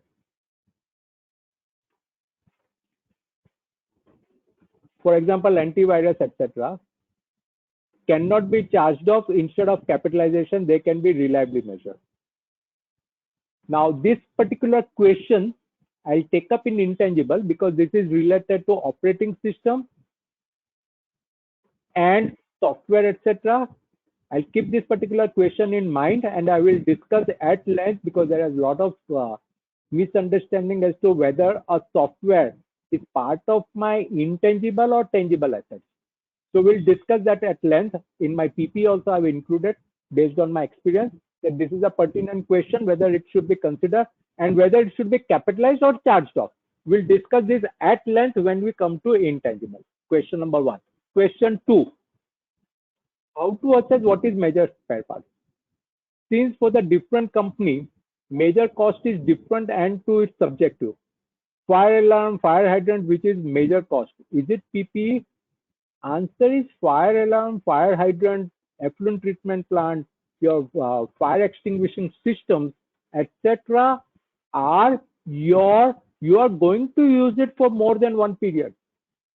And therefore, this should be capitalized as PPE. Definitely, major spare parts would be different for different class of assets. Different entity and different class. We are not talking about materiality concept here. We are talking about significant part of the particular asset.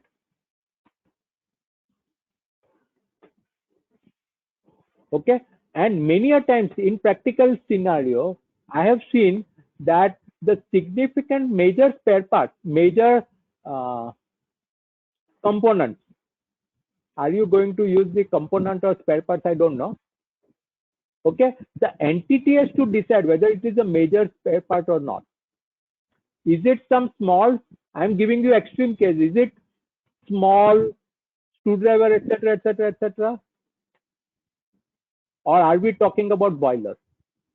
If the company has 10 boilers, okay, we are not talking about whether a boiler can be capitalized or not. So considering the size of the company, you cannot decide that this laptop I will not capitalize because the cost of the laptop is insignificant when I'm comparing my total cost of gross block of the asset. So we are not talking about materiality concept. So how to assess major spare parts? Is it significant for the operation of the company?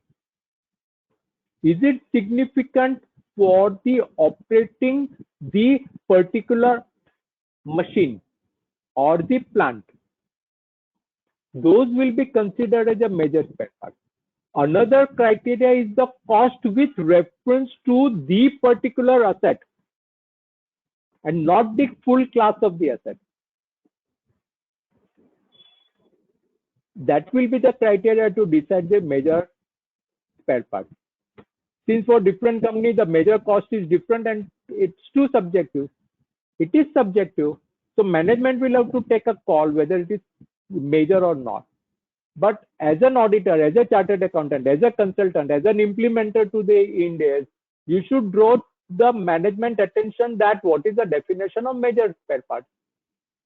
Major spare part is not with reference to the entity-wide amount, but it is a specific to the particular asset.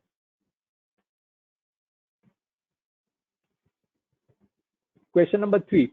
If the equipment include cost of different components, installation, some training cost, as well as there are different timelines which are dependent on government approval like take home, ration units, how shall we recognize this, it as an asset and in terms of timing? But in case the asset is such that training is essential to enable to use it properly, shall we add training cost as the integral part of the asset? Training costs are two types. One training cost is the cost of learning how to operate this particular asset. The asset is available for its intended use, but because you do not have competent personnel who can operate that particular asset, therefore you have to give the training to the staff. Let's say I take a particular laptop. I'm using laptop because you all are conversant with the laptop. You purchase a laptop, new office, new chartered accountant purchased laptop. And we took somebody as an in employment, some BCom graduate who does not know how to operate the laptop. You have to give the training to the staff. How to start, how to close, how to use this particular thing. Is it capitalizable?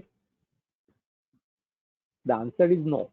Now extrapolate this to the large training expenses. What is the difference? Because I do not have the resource who can operate this particular machine, I cannot capitalize. And the standard is given, as I discussed with you, the standard is given very beautiful principle. Does it increase the value of the asset? The emphasis is on value of the asset. Yes, this is directly related to my operating of the asset, but does it increase the value of the asset? Will you realize any sum for the training given to your staff? The answer is no. And therefore it cannot be. Different component installation, some training cost as well as, and there are different timelines. Yes, different timelines. So I may have purchased desktop. CPU is available today. Monitor is not available. Monitor is available after 1 month. The printer is available 3 months later on. How should I record? So laptop is available for its intended use as on today. It will be transferred to PPE. Whenever the monitor is available, it will be transferred to PPE. Whenever printer is available for its intended use, transfer to PPE. Capitalized. So it cannot remain in my CWIP. When is the depreciation to be charged from? Depreciation should be charged from it's available for its intended use, whether I've used ready to use or not. So if my intended use of this particular PC is CPU plus monitor plus printer, all these three things together, then whenever all these three things are available, I should start charging the depreciation. Whether I've used it or not, I do not know. They are available for its intended use, and from that day onwards, the depreciation should be charged. And that is why I was emphasizing on the different parts of the chronology event of the asset cost.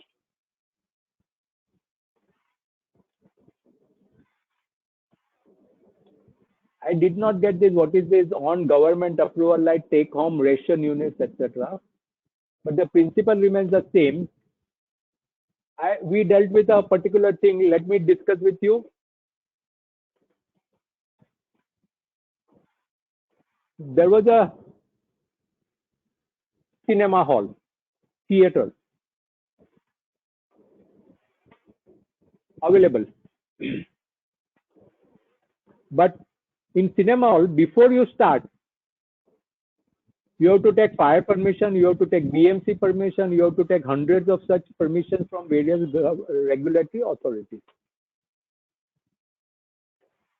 In this particular client's case, And this was, let's say, assuming for your understanding purpose, this was the only available first property. It will be capitalized as PPE. Answer is yes. What is the date on which it should be capitalized? It will be capitalized on the day it is available for use. The question arises, is it available for use? The answer is yes, it is available for use. So I should capitalize. Because the theater is ready to use. Pending government formalities, theater is ready to use. So I will capitalize. Should I depreciate? I would say, what is the gestation period to get the depreciation, government approval? Let us assume the government approval normally takes 1 month. Here it took 6 months. So should I not charge the depreciation? Should I charge depreciation after 6 months? My answer was that no, depreciation should be charged when it is available for its intended use. Maybe I give the benefit of doubts, etc. Maybe it is integral part to operate the etc. for 1 month. Beyond 1 month, I would consider it to be abnormal losses, abnormal or administrative lapses, and therefore we did not allow the company not to charge, and we had to ask the company to charge the depreciation. If you are not still satisfied with the answer or anything, you can always give, my email ID is mentioned, you can always email me. Within 48 hours I'll get back to you. If I book major part in PPE in the year of purchase, which is standby part, and which may be used after 2 years of purchase, is it logical to claim depreciation from the date of purchase instead of the date of put to use? Date of put to use, there is no concept of put to use.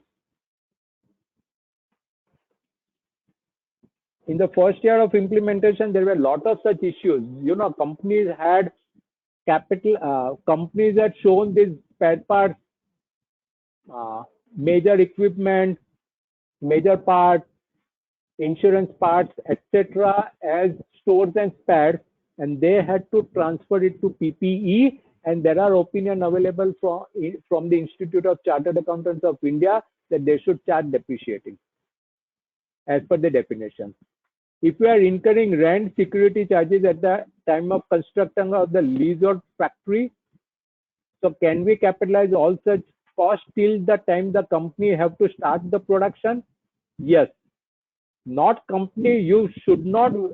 Yes, all these expenses are directly attributable to the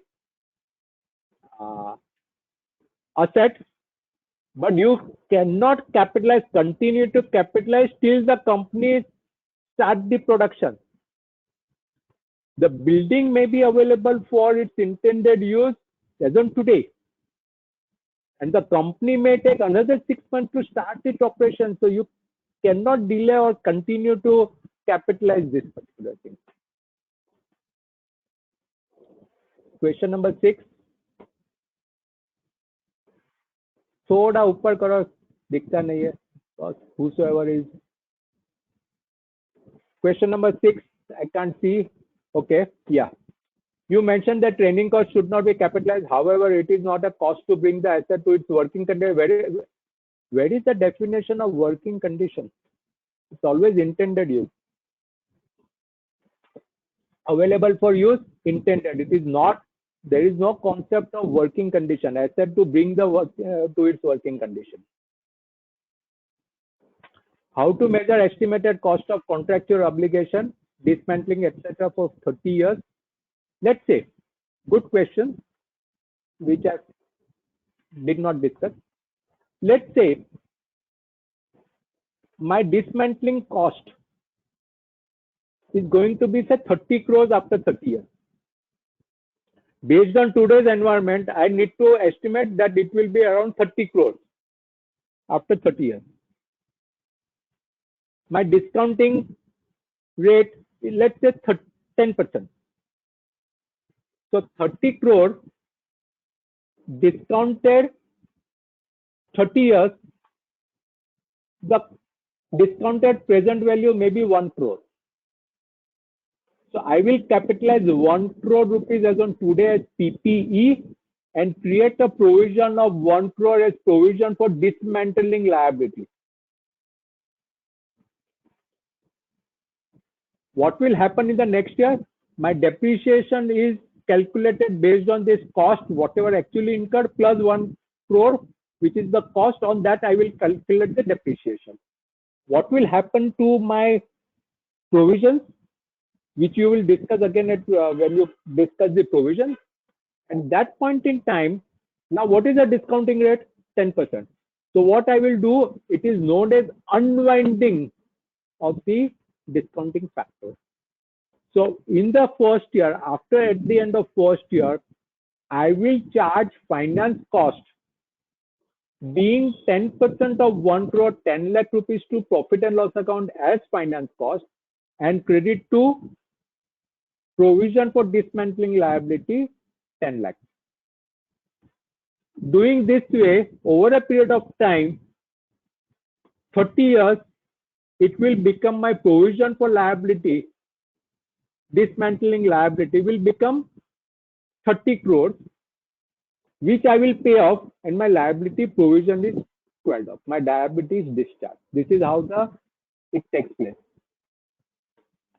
Actual cost may differ. All estimates you will learn later on. Good that you are anticipating various alternates. Yes, estimate will differ. Today it is 30 crores. Next year it may be your estimate after 5 years, maybe not 30 crores, but it may be 35 crores. So readjust that particular liability on that particular day. Question 8.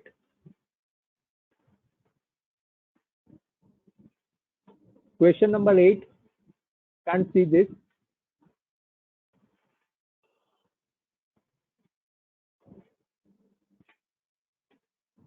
Based on our experience, let it go up. Yes, good. Based on your experience, what would the time gap between the asset intended use and available for use result in material difference in the depreciation charge? Or for administrative ease and materiality, one should use his professional judgment in deciding about the depreciation charge. See, as far as standard is concerned, it is always based on actual facts. Okay, that is one part. And as far as accounting basic principle, you must have done it on the day one. Materiality concept.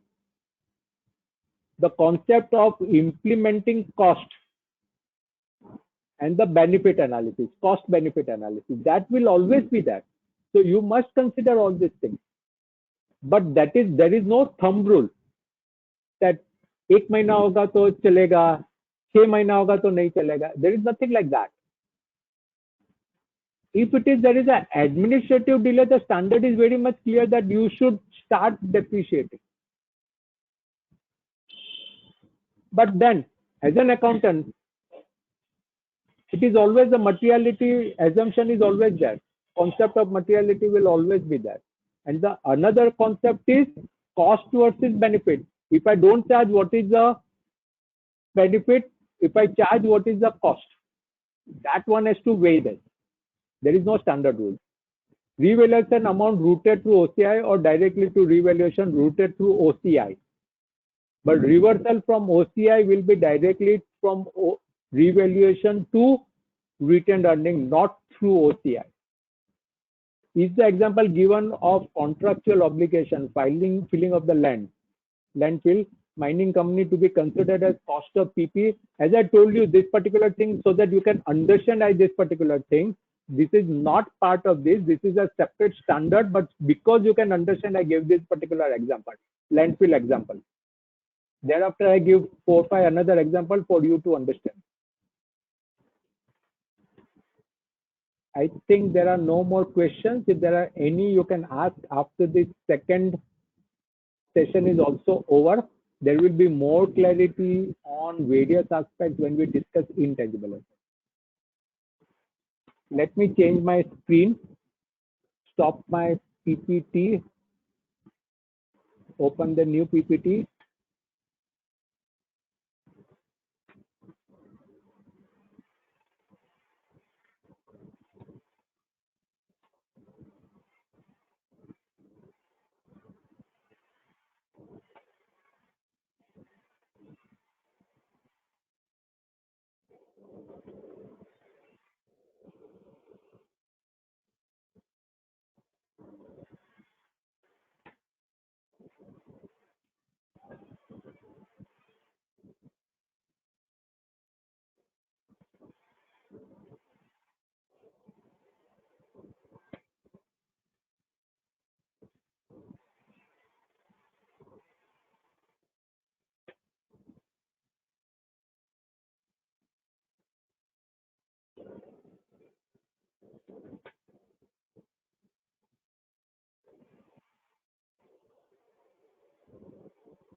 Can you see the presentation intangible?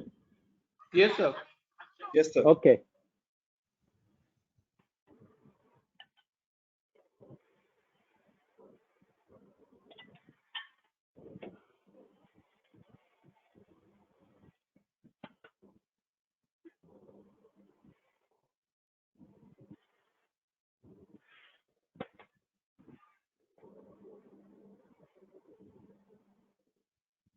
Okay, now intangible assets, there are, again, there is another appendix which deals specifically to website development. So that will take up separately. Now, understand, intangible asset is same as my tangible asset, that is PPE. Only the definition part is different. Initial cost definition remains the same. Okay, what is not included in cost, that is also same. Subsequent measurement, that is depreciation, also remains the same. Revaluation model treatment also remains the same. And disclosure is what is given in the standard. So my point would be to emphasize more on definition of intangible assets and what is included, what is not to be included in the cost of intangible assets. Within intangible asset, again, there is a concept of what is known as research and development and website development. These are very confusing. I would rather emphasize more on these aspects rather than whatever we have discussed at length on PPE. If you see, out of 3 hours, 2 hours and 10 minutes we have discussed on PPE, right? So I'm not going to discuss same thing again and again and again. The concept remains the same treatment. But if still there are any questions, we'll discuss at length again in the question hour. To prescribe the treatment objective, exclusion, financial assets, mineral right exploration, because mineral rights, etc., is again a intangible asset. You are getting right to exploration and development. But there is a separate standard, as I told you. If there is a separate standard, same should be excluded. Insurance contracts are also your asset, that is excluded. Held for sale, etc., etc. Intangible assets covered by other standards, held for sale, deferred asset, etc., are again excluded because they are dealt with separately in a particular standard, in the respective standard. So, say for example, goodwill acquired in business combination, how to value goodwill, how to accounting treatment of the goodwill, etc., will be as per 103.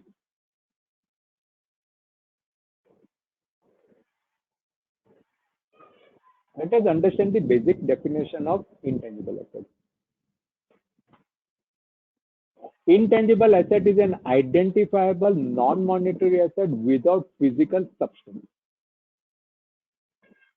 Asset controlled by an entity as a result of past event for which future, same definition we discussed in PPE also, first definition of an asset. Definition of research. Now, we are generally using the terminology research and development. As far as accounting standard is concerned, they have divided it into two parts. Part one, research. The treatment of research expenditure is separate, and the part of development and the definition of the development is different, and the treatment of development expenditure is different. So what is research? Original and planned investigation undertaken with the prospect of gaining new scientific or technical knowledge and understanding.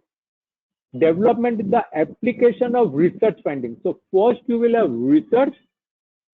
Once the research is confirmed, you will have application of research finding or other knowledge to a plant designed for production of new substantially improved material, device, processes, etc., for the before the commercial production or its use. You must keep in research and development expenditure and in website development, and for that particular matter, even the definition of intangible asset, you first have to recognize whether it is an asset. What is the definition of an asset? A resource controlled by an entity as a result of past events from which future economic benefits are expected to flow to the entity. Future economic benefits are expected to flow to the entity as a result of past event. Remember this, we'll discuss this at length and the application of this particular terminology. So first part, intangible asset and identifiable. What is identifiable? That means you can scale it separately. You have control over that particular asset. When I say use asset, it would now in terms of intangible asset, and from which the future economic benefit should flow to the entity. There are lots of intangible assets, computer, software, patent, copyright, etc., lots and lots intangible assets are available for you to acquire. Intangible asset can be acquired. You can acquire the right, or you can create it separately. Intangible you can create on your own. Let's say software. I can acquire the software platform, or I can create on my own. Technology I can create on my own, or I can acquire the technology, know-how, etc. You can acquire it by an agreement or by business combination, that is merger and acquisition, by government grant or exchange. Now the major concept I would like to draw your attention with reference to one of the questions which was asked. With reference to PPE, whether a particular item of software should it be considered as PPE or not?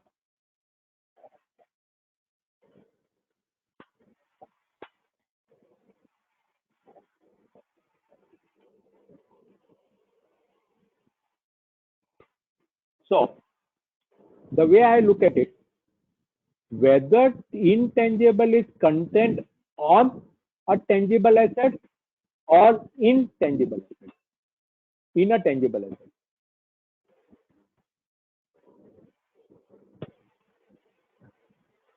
Let us start with the laptop, which you can understand. I purchased DOS version of the laptop. For say 50,000 rupees. Thereafter, I know everybody knows DOS version we cannot use. right? Its intended use will not be with the DOS only. So I have to purchase Windows, for which I paid 5,000 rupees. The question arises, this 5,000 rupees which I paid for purchase of Windows, is it tangible or intangible? There are two transactions. One is purchase of laptop, the physical, tangible item, and another one is Windows, which is intangible. Everybody will say Windows is an intangible software.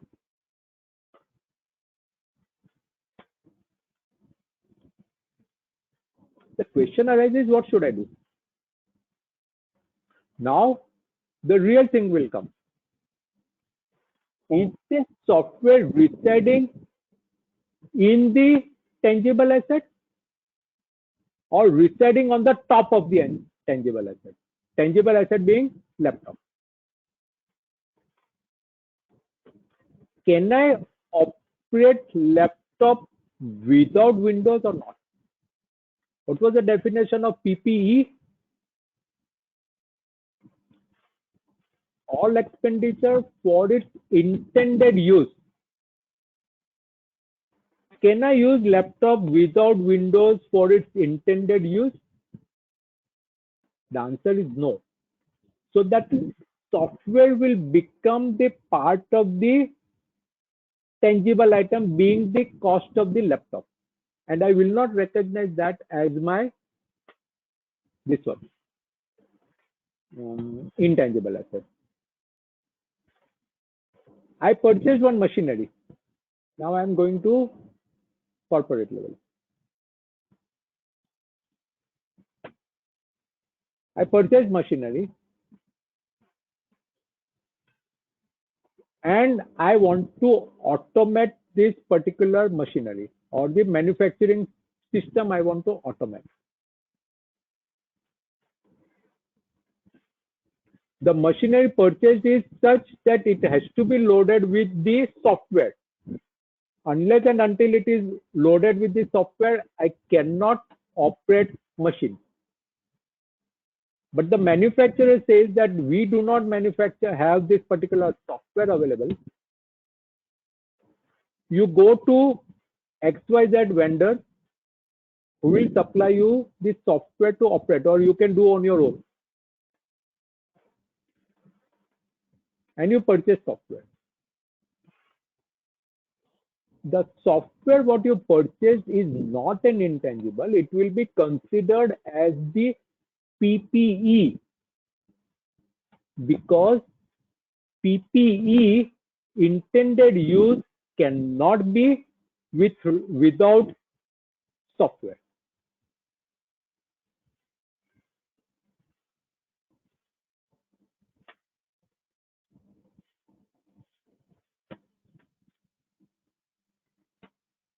I purchased Tesla in US.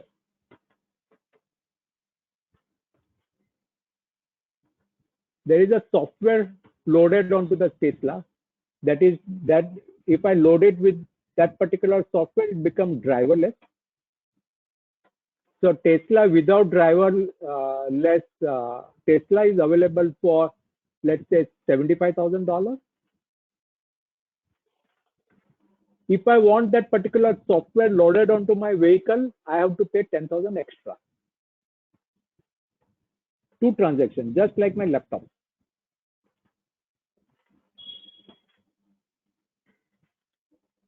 What is the cost of Tesla vehicle? Is it 75,000 Tesla PPE and 10,000 software, or is it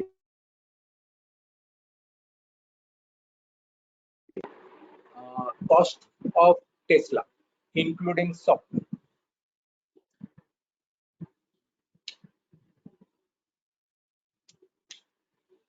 The answer, according to me,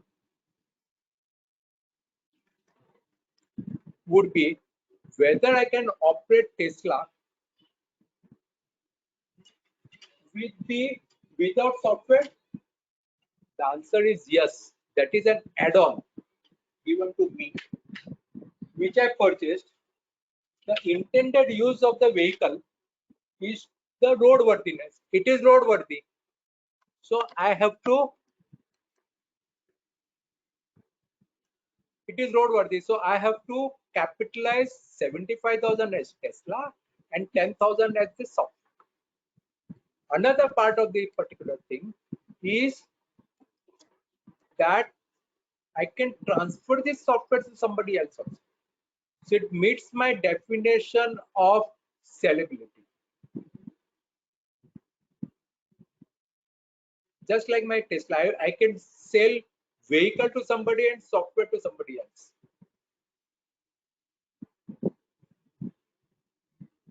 Now,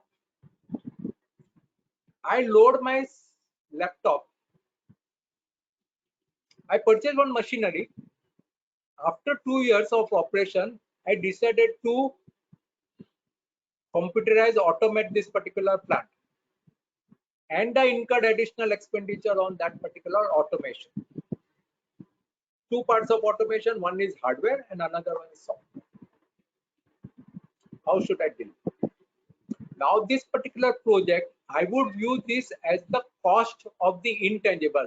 So even when I purchase certain items or hardware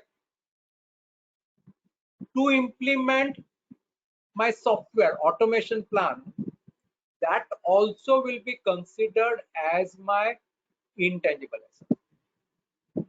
Say for example, for the purpose of automation, technological development, I need to change certain valves. Then those valves will be considered as the cost of implementing the new technology,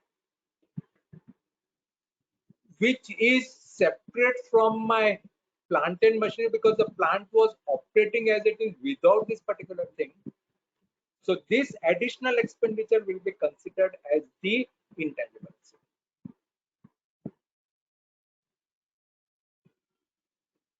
So main thing what you have to determine is which is more significant element in this hardware and software.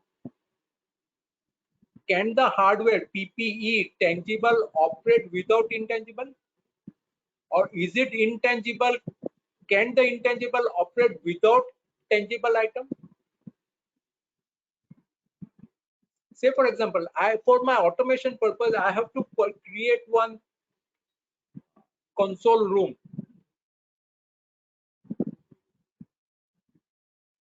loaded with maybe 50-100 monitors, etc. That is the core thing of my software automation, automating the plant. So in my opinion, those expenditure will be considered, though it is related to hardware, tangible item will be considered as the software cost. I need to have one monitor for my automation control, etc., which is operated through my software, and for monitoring purpose I need one monitor. So that monitor purchased for my software of automation, that monitor cost also will be considered as the intangible cost. So you need to determine what is more significant to determine whether the particular item is contained in the tangible or it is residing on tangible. Say for example, when I purchase MS Office, it is not integral part of my laptop. It is residing on my system, laptop system. Though it may be built in, when I purchase it is already preloaded. I have an option to purchase preloaded or load it separately. But if I purchase, if it is preloaded, I cannot segregate, the cost cannot be measured reliably. So that becomes integral part of my hardware. But if I purchase separately, then the question arises whether it is residing in the sense whether it becomes an integral part of the laptop or it is residing on the integral part of the laptop. So the view is it is on the laptop. It is exterior part of the laptop. If you understand this jargon.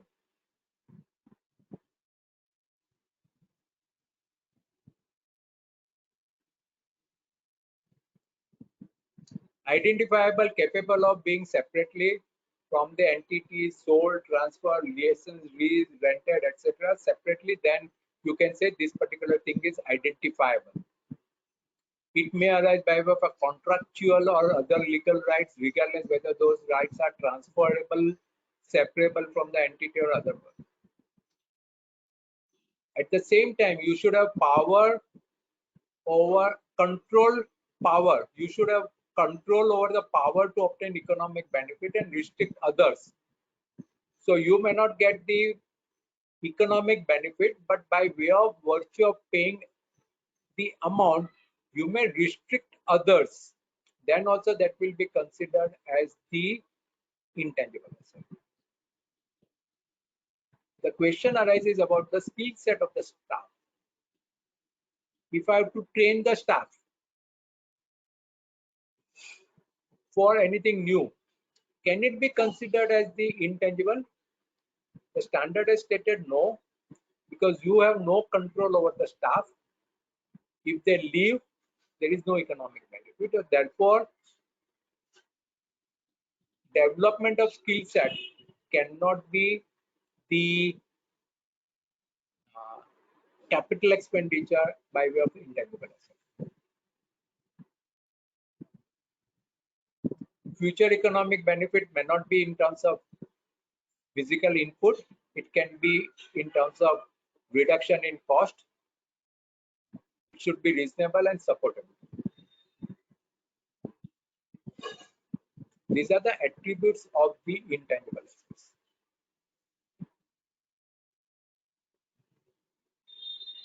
Recognize when it is probable that expected future economic benefits that are attributable to the asset will flow to the entity, and the cost of the asset can be measured reliably.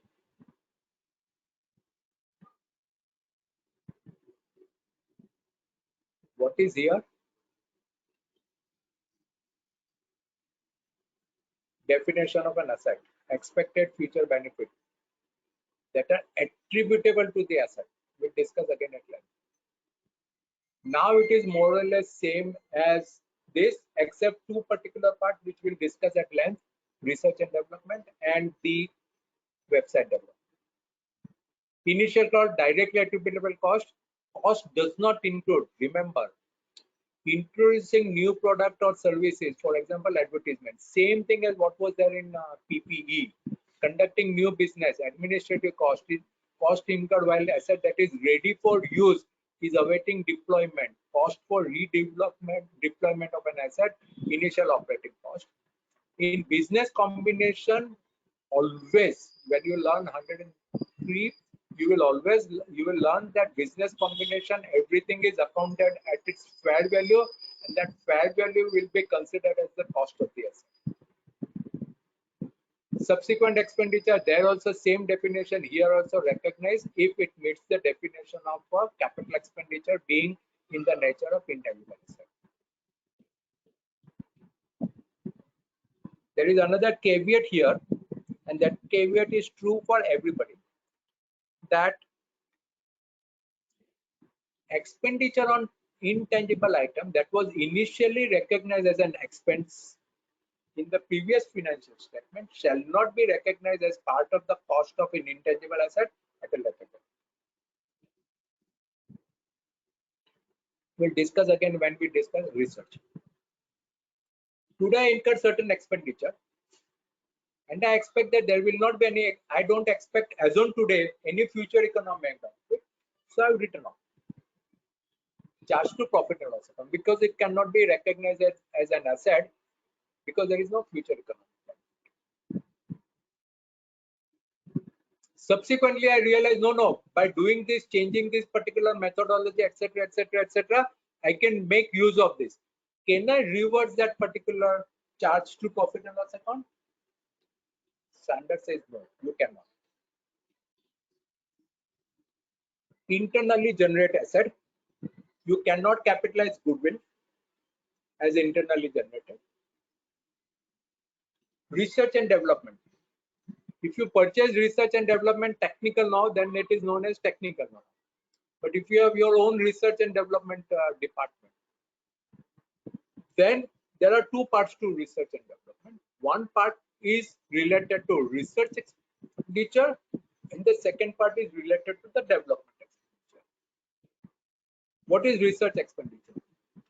Research expenditure definition we did, but the examples of activity within the research phase includes search for alternative materials. Remember, the same principle will be applicable for my website development. Search for alternative material, devices, product, processes, systems, or services, and cumulative. The formulation, design, evaluation, and final selection of possible alternatives. I would use the word possible out of various alternatives for new or improved materials, devices, product, processes, systems, and services. This is the definition of my research expenditure. So what we are exploring, you are exploring during research phase, that if I have to do this, whether I should use material X, Y, Z, etc., etc., etc., alternative material, where will I load it, in which particular manner I should compress it, what will be the outcome of process, what will be my production process, systems, what services I will need.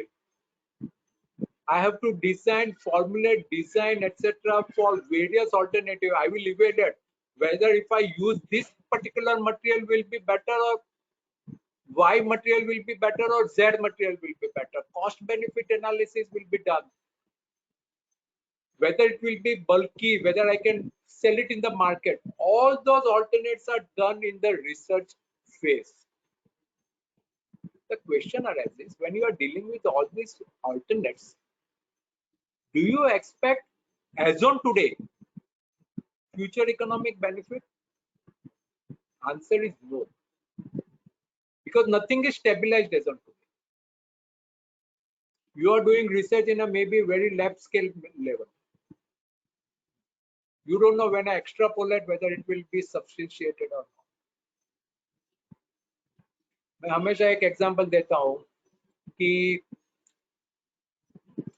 मेरा बच्चे का grandson का गाड़ी मैं फूक मारता हूँ तो आगे चलती है, तो my research phase is over. अभी जो भी मैं करूंगा वो सब मेरा development expenditure. Is it so? Answer is no. ये एक चला, बराबर है, छोटी गाड़ी थी, छोटी फूक थी. अभी when I extrapolate I my find कि फिजिकल व्हीकल को ड्रॉ करने के लिए उसके लिए मे बी 100 हॉर्स पावर का पीछे compressor लगाना पड़ेगा. who will push this particular vehicle, which is not feasible. So any expenditure during research phase cannot be capitalized. Development expenditure. So once the research phase complete, the development phase starts. So the standard says, when can you call it as a development phase? The development phase starts if all the conditions are met. That means there is a technical and commercial viability, feasibility is established. If there is no commercial, technical viability, feasibility, or commercial feasibility, that means you are not sure of the future economic benefits. You have an intention to use or sell or demonstrate how the future inflows will be generated, including availability of technical, financial, and other resources to complete the development phase, and those expenses are reliably attributable to the assets. Then only. So now you understand that when I say future economic benefit will flow to the entity at that point in time, I should be 100% sure with all my plans and everything. If I'm not sure about the feasibility, if I'm not sure about what I'm going to do, whether I'm going to sell or I cannot demonstrate how these economic benefits are going to accrue to the company, till then it cannot be treated as a development expenditure. It will be treated as a research expenditure and you expense it out.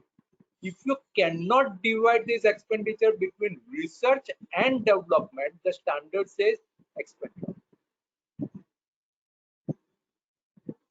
Is it clear? So there are two parts. One is research and another is development. At the development stage, you are confirming this. Yes, I can capitalize this as my asset because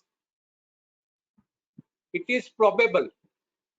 Probable, when I say it is more or less certain that the expected future economic benefit of this particular development of the asset will flow to the entity, and you have to demonstrate by way of plans, feasibility, etc., etc. Internally generated should not be recognized as an asset as a thumb rule. If you have to recognize it as in a genuine manner. Expenditure on startup activities, startup cost on operating new facility, expenditure on training, advertisement, promotional, relocating cannot be capitalized, does not meet the criteria. I have seen many balance sheet of startups where all the expenditures are loaded as the intangible cost. Website development cost, anything whatever they are developing, process setup, etc. cost is debited. I have seen many companies when I was implementing one of the company intangible asset, and when I started looking into the details of the intangible asset loaded capitalized as per AS, and when that company was to be converted into Ind AS, I found that lot of training expenditure, advertisement and promotional expenditure was transferred to the intangible asset. Technical know-how, in one case it was website development, etc., which does not meet the criteria of the cost.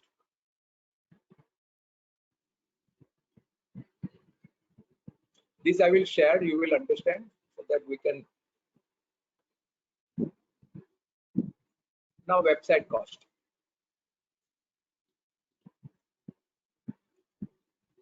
What happens in website? There are two types of websites.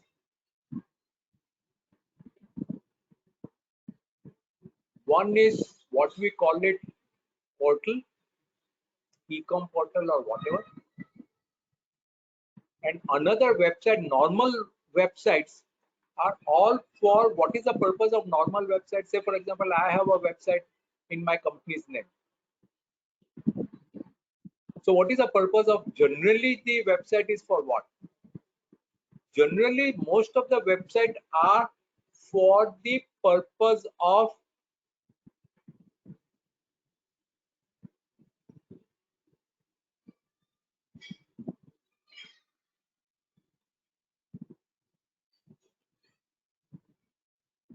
advertisement and promotional activities. Instead of printing brochures, literature, or you may say printing various other material on the product leaflet, etc., I develop my website and put it up on the website. So anyone wants to know about particular vehicle or laptop, go to that particular website and you get the all information about this. So what is the nature of this particular thing? It is in the nature of advertisement and promotional activities. digital advertisement and digital promotional activities through website. So if the purpose is that particular thing, then you cannot capitalize the website cost. Say today, if I incur expenditure on promoting my product, advertisement, can it be capitalized intangible? The answer is no. Now, instead of doing advertisement, say promotional activity or short film, we get a lot of films on WhatsApp about the product, etc. Is it capitalizable? Answer is no. Because future economic benefit cannot be measured reliably. So none of the advertisement expenditure or promotional activities can be capitalized. So what is the purpose of the website? The purpose of the website is for advertising and promoting my products by putting up the literature about the management, about our activities, promoters, contact information, email address, etc., etc. So there is no future economic benefit, and therefore the same cannot be capitalized. However, consider the web portal of Amazon, Flipkart, etc. What is their core business? Their core income, economic benefit of those companies is through that particular portal. Let's say Uber, Ola. Their full business model is based on the web portal. So all those costs can be capitalized. Website cost can be capitalized at the website cost. Internally generated software or internally generated website cost. Within that, what cost should be capitalized? Go to my research activities. So website development also is divided into two parts.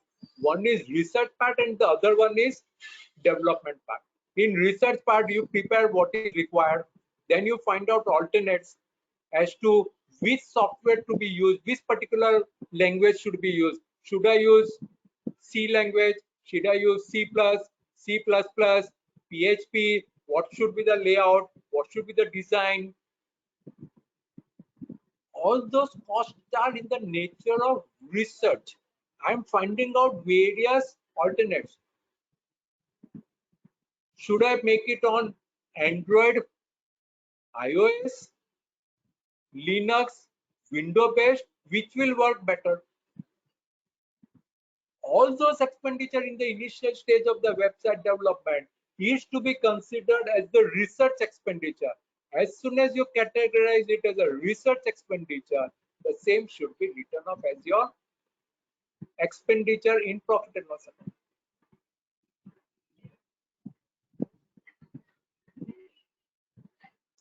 So in short, what is development cost? Website that has been developed for the purpose of promoting and advertising entities, product and services does not meet the criteria for capitalization of cost. So it should be written off. What are the stages of website development? Let's talk about Uber or Amazon, Flipkart, or wherever the module is for the business model is based on this particular thing. So there is a planning stage, which we call it as a research phase. Then there is a application and infrastructure development phase. If it meets at that particular stage, they have to come out with this particular techno-commercial viability, feasibility report. They have to come out with all these things. Then only it will be capitalized. Thereafter, the graphic design and development stage comes, graphic designing of the screenshots, etc., content development, and operating stage. So these are the expenses which are capitalized. Other expenditure cannot be capitalized at the website cost.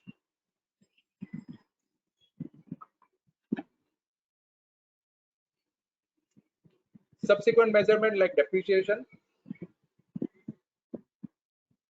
The standard says generally amortize reflect the, we don't call it as depreciation, we call it as an amortization. Amortization method should reflect the pattern by which the economic benefit will be used up. Same as my PP definition. Instead of depreciation, it is amortized. Normally, standard says maximum period should be 20%. Of course, you may have a particular thing which may be infinite, but there is always a product cycle, technological obsolescence, etc. So if it is beyond 20 years, doubt the genuinity of this particular thing. Again, the same thing, cost or revaluation model. Same thing like cost or revaluation model. Revaluation model, here it is a typical thing because you don't know how will you find out the fair value of the asset. There is no way you can find out the fair value of the asset. Software, for you the economic benefit will be X, but if I take that particular thing, I don't know how to use it, etc. So it is very difficult.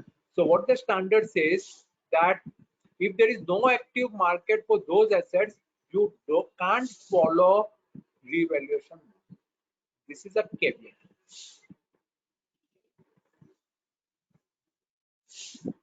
Otherwise, the treatment wise it is same. The caveat being whether you will get the fair value of the intangible from the active market or not. Amortization, if there is a contract over a period of contract, unless it is renewable and the intention of the management whether they are going to renew it or not. Residual value should be nil, considered to be nil unless committed by third party or there is an active market for that. Amortization period and method to be reviewed annually, just like depreciation. Test for impairment annually because it is intangible. Very docile approach cannot be taken up. And the same thing, difference between amortization based. If there is a difference, we had that 4004 694. 694 can be reversed from my revaluation result. Same treatment of my revaluation. Derecognized when disposed of, when no future expected gain or loss to be so. Disclosure as per the standard. Nothing to discuss for the disclosure. Same difference here. Ind AS does not provide option to recognize government grant at nominal value. IFRS, IAS, that is International Accounting Standard, do provide. If there are questions, I will take it up.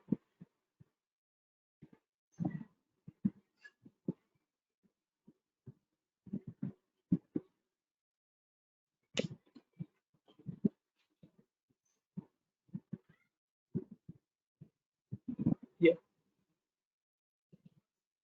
Any questions?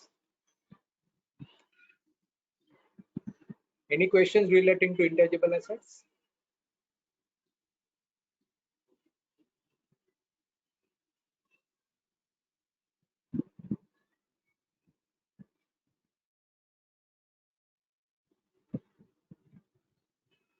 I can't hear. 1 minute. One sec, I cannot hear. Listen to me.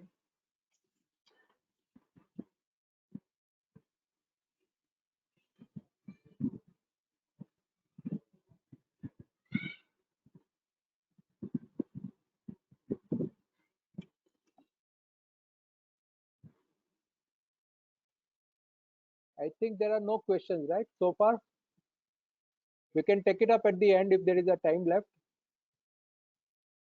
Yes, sir. Very well, sir. We can take up later on. If there are any questions, then we can I can complete those things.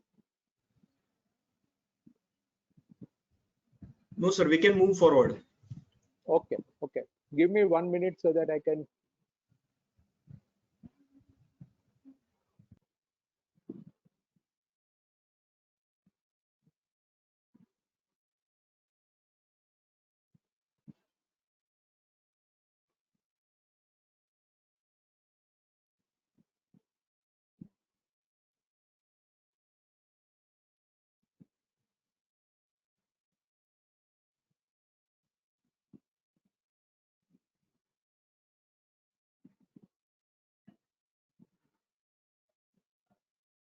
Can you see the slide? PPT or investment property? Yes, sir. Yes, sir. Okay, can I start? Yes, sir. Very small topic. Having understood tangible, intangible, PP, intangible assets, etc., there is nothing except the definition. Of course, we'll scan through all the full PPT. So if there are any questions relating to that too, or if there is something new, I will refer to that and we'll discuss again.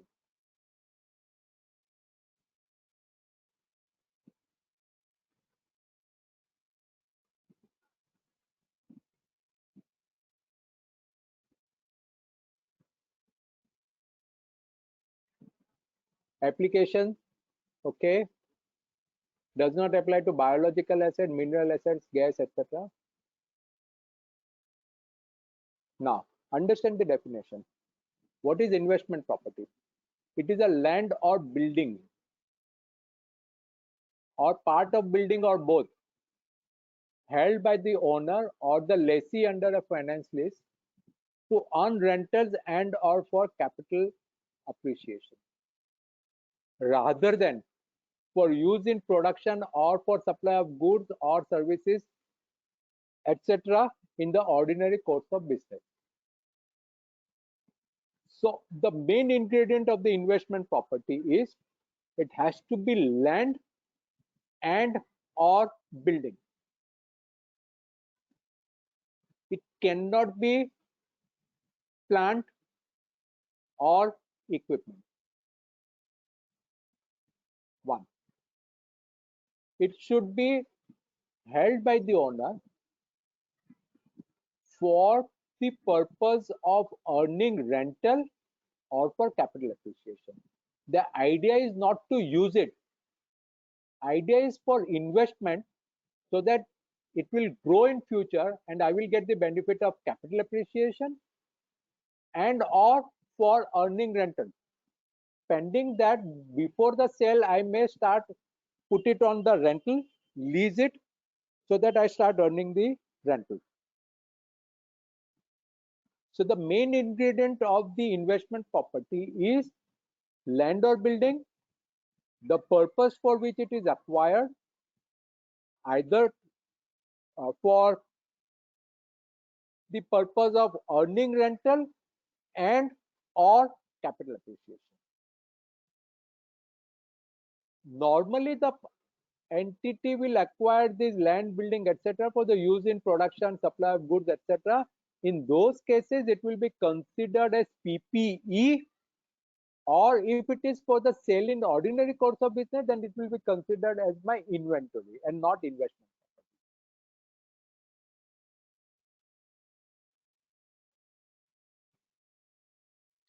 It can be owner occupied property and or anything. If it is owner occupied for the purpose of my service administrative purpose, it cannot be recognized as my investment property. It will be considered as for the services or for administrative purpose.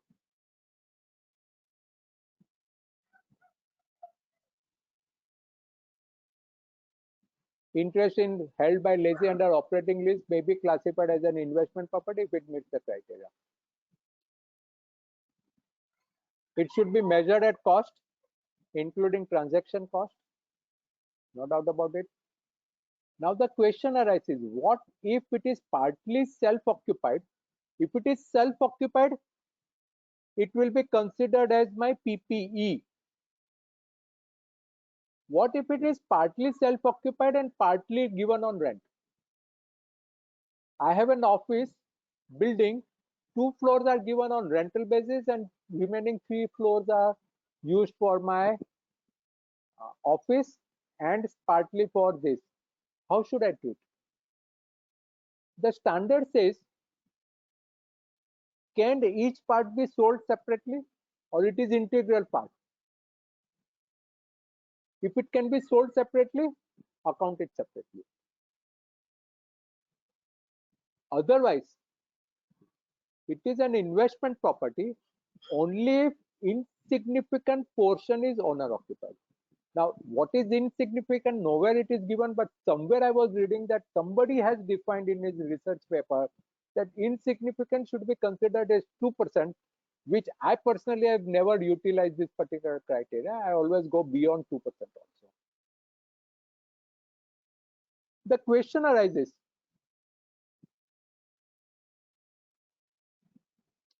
that the idea is to earn rental and not to provide services. If it is for the supply of goods or for supply of services, then it will be recorded as my PPE.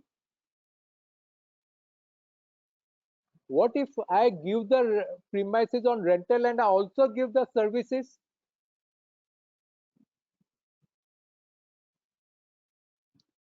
Say, for example, service relating to the security guard,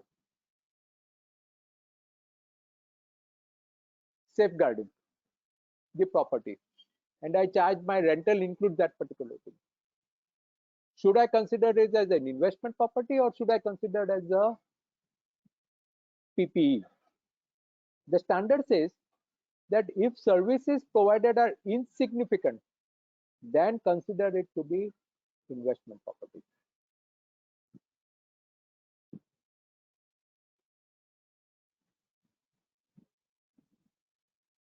There is typical question that will arise amongst the group company.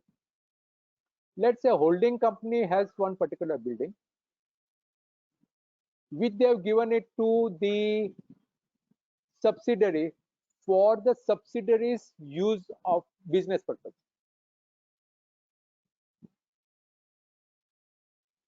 And holding company is charging rental to the subsidiary company.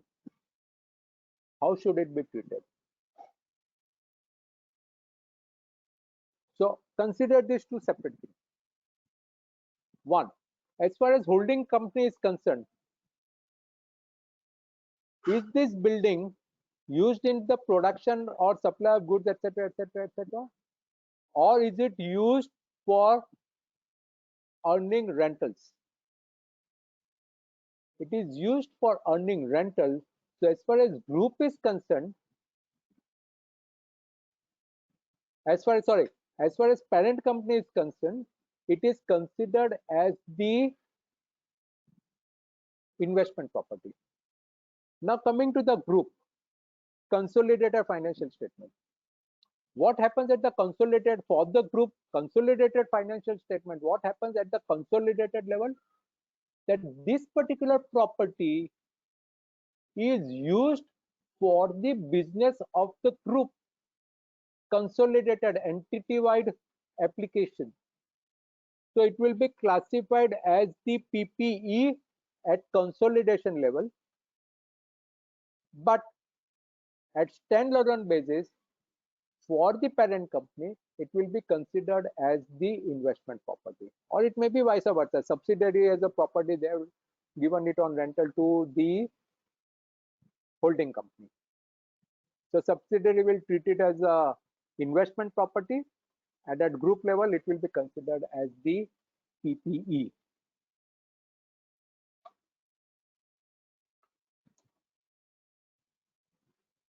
These are all case studies: land held by XYZ for undetermined future use, etc. Whether investment or not, vacant building used by and due to be leased out under operating lease, investment property, property held by subsidiary. We have already done with this. Property held by for the use in production, PPE.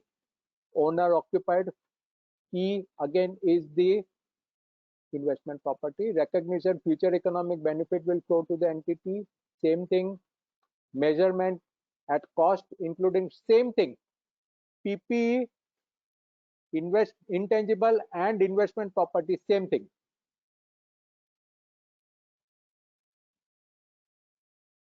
Can you transfer to and from investment property? Today I'm considering it as an investment property.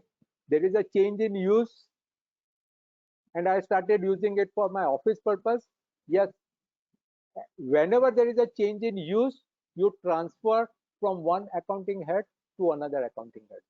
So your PPE can be, sorry, not PPE, property in PPE can be categorized after a few years, if you have given it on rental basis, it can be categorized as investment property. So it will move from PPE to investment property and vice versa. Whenever it is disposed of, this is considered as a sale. Very small standard, nothing new to learn. That is why I was telling that investment property is a very small standard, nothing to learn as such. The only part is definition, that whether it is for rental, etc., etc., and the another part is related to group company notation.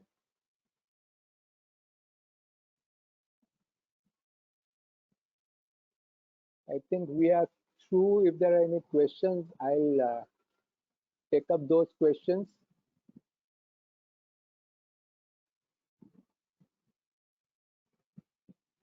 Are there any questions?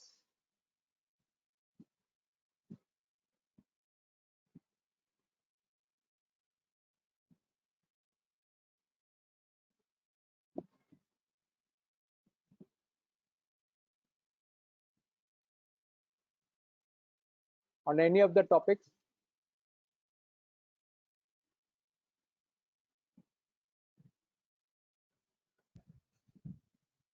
Sir, here So are the questions. Yeah. Can I capitalize the brand if I get the valued by the professional valuers? Generally, no. Because those are all expenditure relating to advertisement and promotion, unless you acquire the brand in business combination or you have purchased the brand. Then only you can capitalize it. So cannot be. Research cannot be capitalized and expensed out. But when development takes place and we know the production is ready, then is the development expenditure only charged? Is not undervaluing the cost of our intangible asset? Answer is no. At the research phase, you were not knowing that future economic benefit will flow to the entity, and therefore it is expensed out. That is first part. Second part is, once it has gone to profit and loss account, you cannot reverse those particular entries. So cannot be. Yes, to that extent, you can say, yes, development expenditure is undercharged according to our normal nomenclature, but as per the standard, the development phase starts from a particular stage. So as per the standard, it is not undervalued. What frequency is stipulated in revaluation model? Revaluation model is applicable for tangible, that is PPE, and intangible. There is no revaluation model in investment property. One. Second, the standard does not stipulate any frequency. The standard states that whenever the management is of the opinion that the book value does not fairly represent the fair value of the asset, at that point in time, you have to go for revaluation. So it is neither yearly nor alternate year, nothing. So whenever there is a management is of the opinion, the book value does not represent this. Whether brand name can be revalued? Answer is no. Though even if it has a huge market value, because sorry, brand name can be revalued. Yes, brand name can be, I was on, sorry, my mistake. Brand name can be revalued because it is a intangible asset. In intangible asset, you can follow the revaluation model.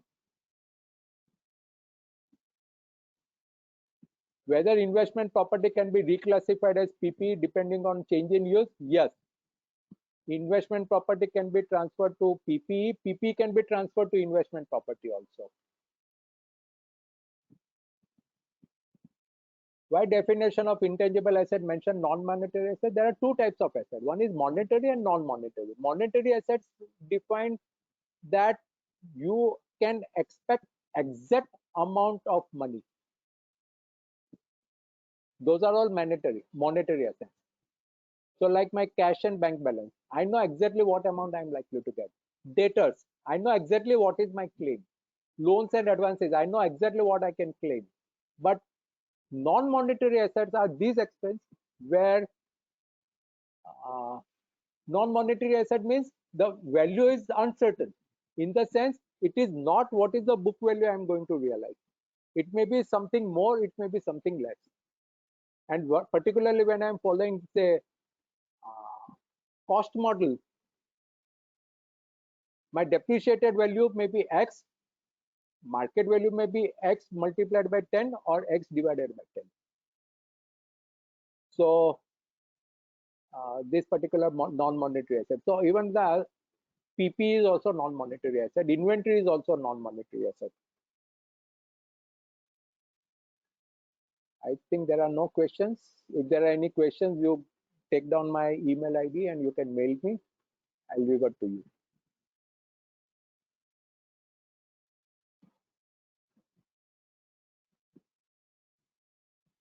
Participants, is there any questions so that sir can answer it?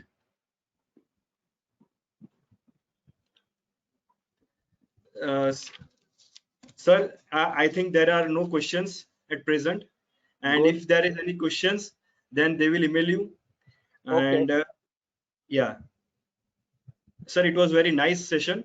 And being as a formality, presently on behalf of WRC of ICICI and being the coordinator of a session, I am thankful to you, a very learned faculty, Mayur Chokshi sir, very experienced faculty.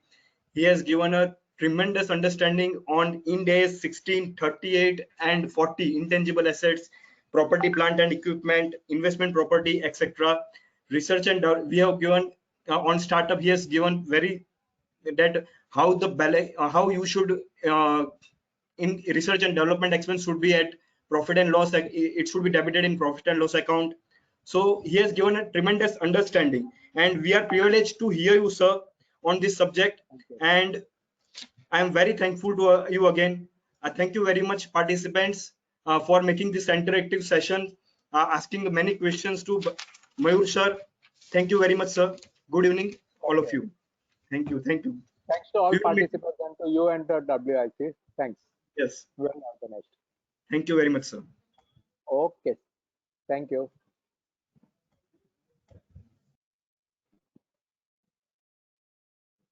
Bye, sir. Hello. Hello. Vishwa Bolo, sir. Hello. Bye, sir. Okay. Bye. Bye. Thanks. Okay. See you.